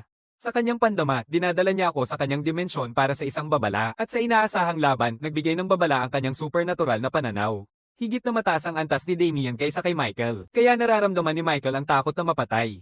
Tinitigan ni Damien si Michael ng may pag-asa. Ang iyong nagising na likas na ugali ang nagsalba sa iyo. Nang marinig ito, tumingin si Michael sa kalangitan, nagsisisi na mas malawak ang mundong ito kaysa sa kanyang inisip. Michael, dapat mong alalahanin na mas marami pang malalakas na tao sa mundong ito kaysa sa inaakala natin. Napakabihira ng iyong talento, pero may ilan ding mas malakas kaysa sa iyo. Kahit sa loob ng bansa, may 3 o 4 pang tao na mas malakas kaysa sa iyo. Kaya lagi kang magpakumbaba. Huwag mong iisipin na ikaw ang pinakamalakas. Minsan inisip ko na ako ang pinakamalakas. Ngunit sa huli, dahil sa kayabangan, naambush ako ng Skeleton King at naging kanyang pinakamakapangyarihang sandata. Tinitigan ni Michael si Damien ng may paghanga. Kahit si Damien na kasing lakas ay nananatiling mapagkumbabang tao, sa susunod na sandali, sina Gold at Blum ay papalapit sa dalawa. Anong sinasabi mo? Mukhang magkaibigan sina Michael at Damien, Blum. Kakakusap lang namin tungkol sa mga teknik sa laban. Duke, may kailangan ka ba? Kakatapos ko lang makipag-usap kay Blum. Bago ang laban, nakipagpondo ako kay Blum, nangakong bibigyan ka ng gantimpala kung mananalo tayo. Pero ayaw nang makipag-areglo nitong tao na ito. Malakas na sigaw ni Blum na ang Master Treasury ay hindi kailanman binuksan sa mga dayuhan. Bukod pa rito, pinagsamantalahan ni Damien ang kanyang anak na si Brian. Ngunit sa kasalukuyang sitwasyon, hindi niya ito itutuloy. Bagamat hindi pa kita mabibigyan ng akses sa yaman, naghanda ako ng ibang regalo bilang kabayaran. Pagkatapos ay kumuha siya ng isang kahon. Ito ay isang gantimpala mula sa paligsahan. Isang singsing na may dalang espesyal na mahika. Natatakot ng bahagya si Damien. Ang mga special na singsing ay sobrang bihirang yaman. Ang loob na espasyo ay may sukat na 100 metro kwadrado at maaaring mag-imbak ng anumang bagay. Bago pa man makapagsalita si Blum, agad na kinuha ni Damien ang singsing habang nilalaro niya ito sa kamay. Bagamat maaari niyang buksan ang kayamanan ng libre, pinili ni Damien na pumili ng isang armas mula sa kayamanan. Naisip ni Damien sandali ito, parang wala naman siyang kailangan sa ngayon. Sa susunod na sandali, parang naalala ni Damien ang isang bagay. Sa puntong ito, dapat nandoon pa rin ang bagay na iyon sa kayamanan. Pagkatapos ay ipinapakita ni Damien na may nais siyang kunin. Gusto ko ng itim na lombo mula sa treasury. Nagulat si Blum. Bakit gugustuhin ng isang mandirigma ang isang lombo? Sabi ni Damien, walang espesyal na dahilan. Gusto lang niyang makahanap ng pana bilang regalo sa kasal para sa kanyang kapatid. Sa pagkakataong ito, sa malayo, ang kapatid ni Damien ay nagsimulang pawisan ng malamig. May nagsasalita ba tungkol sa akin sa likod ko? Kinabukasan, lahat ay bumalik sa manor ng Duke. Kakabalik mo lang at handa ka nang umalis, halos magdaos na sana kami ng isang malaking pagtitipon para sa'yo. Sinasabi ni Damien na matagal na siyang nawala sa bahay at sobra niyang namimiss ang kanyang pamilya. Hindi ka mapipigilan kapag nakapagpasya ka na, Damien, pero maghintay ka muna ng isang araw. Malaki ang naitulong mo sa akin, hayaan mo na akong mag-ayos ng mga gwardya para samahan ka pa uwi. Sabi ni Damien na hindi niya kailangan ng mga gwardya. Alam kong mas malakas ka kaysa sa karamihan pero hayaan mo na akong makatulong kahit papaano. Dahil ito ay kagandahang loob ng Duke, tatanggapin ko. Pagkatapos ay nagpapasalamat siya ng labis, umaasang magkakaroon pa ng pagkakataon na makatulong sa Duke sa hinaharap. Kinabukasan, nagmadaling umuwi si Damien kasama si Victor. Ginoo, sa wakas nakabalik ka na rin. Sa kabutihang palad, nalutas mo na ang problemang utang na nakakaabala. Nang marinig ito, napasinghap si Damien. Talagang alam mong saktan ako sa pinakamasakit. Sir Damien, papalubog na ang dilim. Magtatayo ako ng kampo dito. Tumingin si Damien sa paligid. Talagang napanganib ang maglakbay sa gabi. Pagkatapos ay naghanda na silang kumain at magpahinga ng maayos. 2 gwardya ang nagbabantay. Si Victor ay sumisigaw na magkasama-sama silang kumain. Hindi kasing delikado nang iniisip mo ang gubat. Nagpapasalamat ang mga gwardya at sinabing bahala na sila sa kanilang pagkain. Sa sandaling iyon, nakaupo si Damien na parang nawala sa sarili. Nang marinig nilang aalis siya, lahat ng 3 ay nagpakita ng ayaw ng ngiti. Sa simula, inisip ni Damien na mali ang kanilang ininom. Bakit bigla nilang ayaw akong makita na umaalis? Sabi ni Paul, kung hindi dahil kay Ginoo Damien, hindi ko sana naipalawak ang aking pananaw. Inaalis ni Damien ang kamay niya ng may paghamak, sinasabing lahat ito ay resulta ng kanilang sariling pagsisikap. Sinasabi ni Paul at ng iba na laging nilang aalalahanan ang mga aral ni Damien. Pagkatapos ay yumuko ng buong puso sa kay Damien. Ginoo Damien, kayo ang aming tunay na tagapagturo sa buhay. Bumalik sa katotohanan, nakikita ni Damien si Victor na inaanyayahan ng mga gwardya na kumain. Bigla, ang mga ekspresyon ng mga gwardya ay biglang nagbago at naging handa sa laban. Nagtinginan ng dalawa, pareho nilang nararamdaman ang bahid ng intensyong pumatay. Ginoo Damien, mag-iikot kami sa paligid. Habang bumababa ang mga salita, isang napakabilis na atake ang dumaan mula sa himpapawid. Malakas na sigaw ni Damien, tumakbo ka agad dyan. Bago pa man makareact ang lalaki, nataman na siya ng atake at naitulak ilang metro ang layo. Medyo nagulat si Damien. Bakit parang pamilyar ang armas na ito? Pagkatapos, matalim na tumitig si Damien sa kailaliman ng gubat. Isipin mo bang magbibigay proteksyon ng mga kawal ng Duke sa'yo, hindi mapigilan ang pag-uga ng sibat sa katawan ng kawal. Sa susunod na sandali, ito ay lilipad pabalik sa kailaliman ng gubat. Hindi mo ako mapipigilan. Aking parusahan si Lady Chelsea. Nang makita ito, nagulat ang kabilang gwardya sa kanyang kinatatayuan. Ikaw ba si Ginoong Sivo? Paano ka napunta sa ganito? Damien ang sabi, Sivo, bakit mo ginagawa ito? Tinataksilan mo ba ang Duke? Hindi mo na kailangang magsalita ng marami. Hindi ka na maririnig ng kasalukuyang Sivo. Ngayon, si Sivo ay nagtatrabaho na para sa atin. Ang ibang guard ay nakararamdam lamang ng bahagyang matamis na amoy habang nagsisimula ng mawala ng pakiramdam ang kanyang katawan. Nakikita ito, hindi nag-aatubili si Damian at unang pinatulog si Victor. Ang madilim na mangkukulam ay nagsalita, iikot ang sarili mong leeg. Sa susunod na sandali, inilalagay ng guard ang parehong kamay sa kanyang leeg, handang gawin ito. Naiintindihan ni Damian na siya ay kontrolado. Walang magawa, nagawa lang niyang mapatulog din siya. Mukhang ako ang target mo, matagal na naming binabantayan ka. Hindi ka naman mukhang ganoong kalakas pero nagagawa mong tumanggi sa amoy ng mga tali ng madilim na mahika. Gusto kitang gawing puppet at maingat na pag-aralan ang estruktura ng katawan mo. Aking munting laruan, Sivo, umalis ka na. Binago namin ang iyong katawan gamit ang madilim na mahika. Pumunta ka na at patayin si Damian at agad natin siyang gawing laruan din. Sa wakas nakilala na kita, Damian. Hahatiin ko ang iyong katawan at iaalay ito kay Lady Chelsea. Ikaw at ang Duke ay nagplano na patayin si Lady Chelsea. Ipinapakita ni Damian ang isang mapanghamak na ekspresyon. Kangyo naman. Noong mahuli ni Hilky si Chelsea, sobrang takot mo ng kumilos. Tanga, paano mo magagawang magsabi ng ganitong salita ngayon? Nang marinig ito, naging mabagsik ang itsura ni Sivo. Yung babae sa tabi niya ay pinalalambing si Sivo, tapos sabi, Ginoo Damian, sobra ka na talaga. Lahat ng sinasabi mo ay parang asin sa sugat ni Ginoo Sivo. Hindi ko maintindihan kung bakit nananatili kang kalmado. Akala mo bang kaya mong labanan kaming tatlo mag-isa? Kayong dalawa ay mga miyembro ng organisasyong Yulon, tama ba? Malamang pareho kayong nasa antas ng pamamahala. Nang marinig ito, nagulat ang babae. Paano mo nalaman ang aking pagkakakilanlan? Hindi pa tayo nagkita sa ganitong paraan dati. Narinig ko ng malinaw ang bawat pangit na salita sa kwarto ni Chelsea. Kahit na ganoon, wala kang magagawa.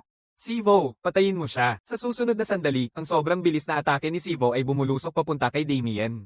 Ngunit walang balak si Damian na magdepensa. Pagkatapos, isang figure ang hamarang sa harap ni Damian.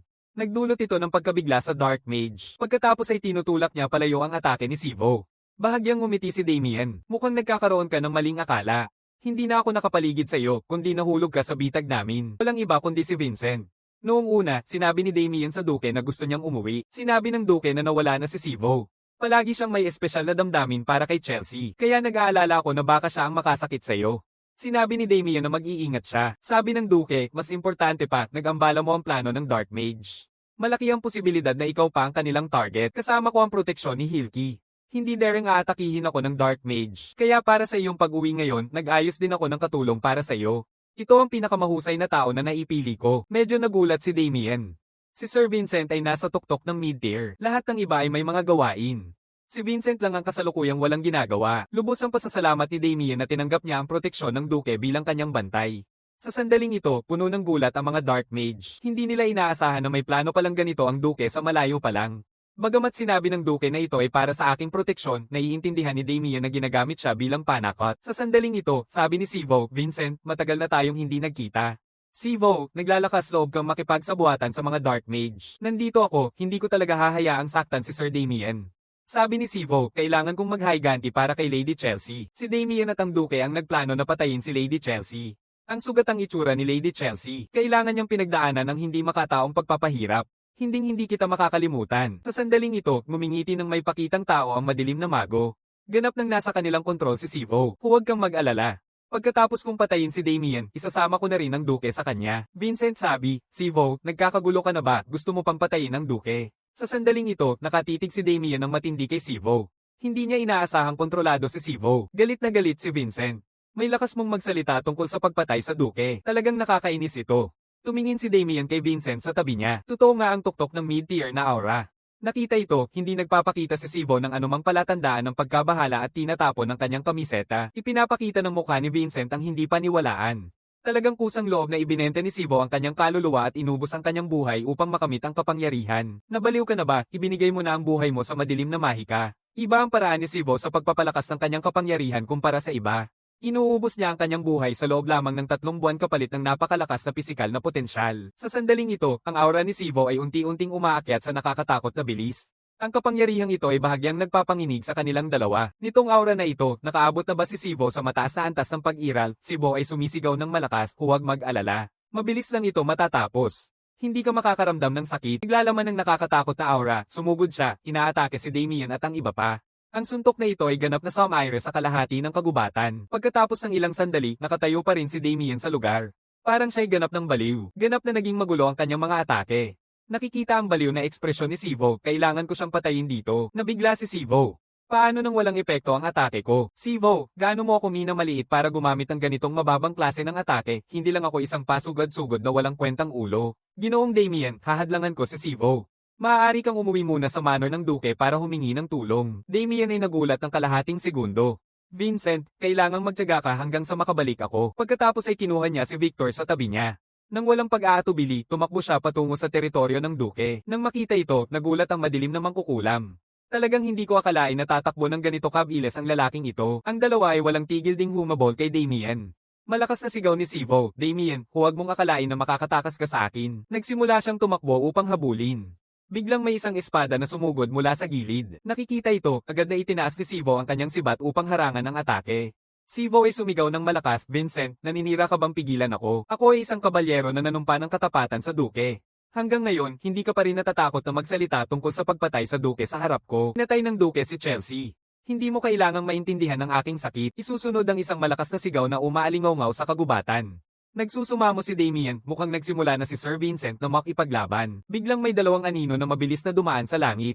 Sa sumunod na sandali, hinaranggan nila ang daan ni Damien, iniwan si Sir Vincent na mag-isa sa pagtakas. Hindi ito magandang desisyon. Bukod pa rito, bitbit mo pa ang matabang na ito, mas lalo pang imposible ang makaligtas. Bahagyang ngumingiti si Damien. Akala mo talagang gusto kong makatakas, kung hindi ko sana dala si Victor, hindi ka talaga makakatugon sa akin. Hinahayaan ko lang kayong dalawa na pumunta rito. Nandoon si Vincent, kaya hindi ako makalaban ng buong lakas. Kailangan ko kayong dalawa agad na harapin, saka ko lilipasin si Vincent. Nang marinig ito, nakatayo ang madilim na mago na nagugulat, may hindi makapaniwalang ekspresyon. Ang kapal ng mukha mo. Gusto mong makipaglaban sa amin dalawa mag-isa. Gaano kakayabang, paparusahan kita. Nagsisimula ng umiikot ang madilim na mahikal na kapangyarihan. Sa ilang saglit, ang katawan ng madilim na mago ay niyayakap ng napakatibay na mahika. Pati ang kanyang katawan ay nagsisimulang lumaki ng walang kontrol. Tumingin lang si Damien ng isang beses at hindi maiwasang bumaantong hininga. Lahat ng mga madilim na mangkukulam ay mga halimaw. Sa harap ko ng ganito, may tiwala ka pa bang makalaban, Damien? Ako si Malstam, ang tagapangulo ng sangay ng Yulan Organization. Akala ko magiging karaniwang kasapi ka lang ng Yulan Organization. Hindi ko inaasahan na ikaw ang direktor ng sangay, sabi ni Damien. Ginamit mo ang madilim na mahika upang baluktutin ang iyong katawan. Mukhang kasapi ka ng fanatikong grupo. Sa susunod na sandali, isang napakabilis na atake ang dumaan mula sa likuran. Damien, talagang nakakainis ang ugali mo. Agad na pinoprotektahan ni Damien ang kanyang harapan gamit ang parehong kamay. Parang simpleng sipa lang ang tingin, pero agad na pinakawalan si Damien ng ilang metro. Nagpapakita ang madilim na mago ng mayabang na ekspresyon. Hindi mo man lang mapipigilan ang ganitong simpleng atake, naiintindihan ni Damien. Mula sa lakas ng pagkawasak at bilis, lumampas na ang kapangyarihan ng Dark Mage sa mid-tier na antas. Bago pa makapag-react si Damien, tinamaan siya ng napakaraming mga tentacle. Mabilis ding umiwas si Damien. Kung magpapatuloy akong mag-iwas ng ganito, wala na akong pagkakataong makabawi. Sa susunod na sandali, napilitan siyang mapalapit sa isang sulok. Nabigla si Damien. Wala nang paraan para makaiwas. Putang insekto ka. Mamatay ka na lang sa kamay ko ng ganito. Sa susunod na sandali, bahagyang itinaas ni Damien ang kanyang palad at ang dating mabigat na atake ay basta na lang na naibeleng. Ito ay isang kakayahan na natutunan ni Damien noong kanyang nakaraang buhay. Madali niyang naibababa ang lakas ng kalaban at naitutuon ito sa ibang direksyon. Ang dating tiyak na tama ay napupunta sa gilid na lang. Ito rin ay salamat sa duke. Sa kanyang manor, uminom siya ng napakaraming elixir na pampalakas ng katawan. Sinasabi ng Dark Mage, ang pangit na tao, anong ginawa mo? Kahit anong atake ng kalaban, madali nitong naibabalik ni Damien ang lakas at direksyon ng atake. Wala na akong oras makipaglaro pa sa'yo. Pagkatapos, tinakpan ng palad ni Damien ang kanyang espada, mayan ang binibigkas ang 10,000 batas ng pagbabasag ng espada, isang malakas na saksak gamit ang espada. Sa isang kisap mata, daan-daang atake ang dumaan sa katawan ng madilim na salamangkero mula sa iba't ibang direksyon. Kasabay ng masakit na ingay, biglang naglaho ang katawan ng madilim na salamangkero. Sabi ko na magiging mabilis lang ito. Bakit nagtatago ang isang halatang mababang antas na kawal tulad mo sa iyong kapangyarihan? Damien Hoxton, inaamin ko na lagpas sa aking imahinasyon ang iyong lakas, ngunit hindi ito sapat upang talunin ako. Sa susunod na sandali, ganap nang gumaling ang lahat ng kanyang sugat. Ang kapangyarihan ng madilim na mahika ay isang bagay na hindi mo maiintindihan. Ngumiti ang madilim na mago ng may pagmamataas. Akala ko kaya kitang tapusin ng ganoon lang. Mukhang pwede mo pang magdagdag ng kasiyahan para sa akin. Nabigla ang madilim na salamangkero. Anong sinasabi mo? Gusto kong sabihin, huwag kang basta-basta mamatay. Sa wakas, maaari ko nang ilabas ang aking kapangyarihan ng buong buo. Sa kabilang banda, lalong tumitindi ang laban sa pagitan ni Sivo at Vincent. Hindi makapaniwala si Vincent. Sa kasalukuyan, wala siyang kakayahang makalaban at all. Sa bawat atake ni Sivo, halos hindi siya makapagdepensa. Ang pagtanggol lang ay napakahirap. Wala siyang pagkakataong umatake kahit kailan. Ginoo Vincent, puno ng pagod ang iyong mukha. Lubos kong hinahangaan na nagtiyaga ka hanggang ngayon. Sinasabi ni Vincent na nahihiya lang siya na mapilit sa ganitong punto ng isang taong nakamit ang kapangyarihan sa pamamagitan ng madilim na mahika. Tumigil ka na, Vincent. Umabot na sa hangganan ang iyong lakas. Kahit ayaw nitong aminin, ang kasalukuyang Sivo ay tunay na nakakatakot na malakas. Tinitingnan ng mga tunog ng pagsabog sa malayo. Nahuli na rin kaya si Ginoo Damien. Sa sandaling ito, puno ng kasiyahan ang mukha ni Damien. Sana mabigyan mo pa ako ng mas maraming kasiyahan. Hindi maintindihan ng madilim na mago kung saan nanggagaling ang kanyang kumpiyansa.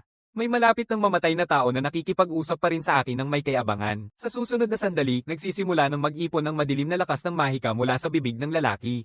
Nakikita ang ganitong marahas na enerhiya, parang nais niyang tapusin ang laban gamit ang galaw na ito. Sa isang sigaw, tinatama ng pinakahuling magic ball si Damien. Nakatingin sa napakalakas at marahas na enerhiya, hindi nagbago ang ekspresyon ni Damien. Dahan-daang inilalagay ang kanyang espada sa harap niya, malumanay na tinatawag ang teknik ng musika ng espada.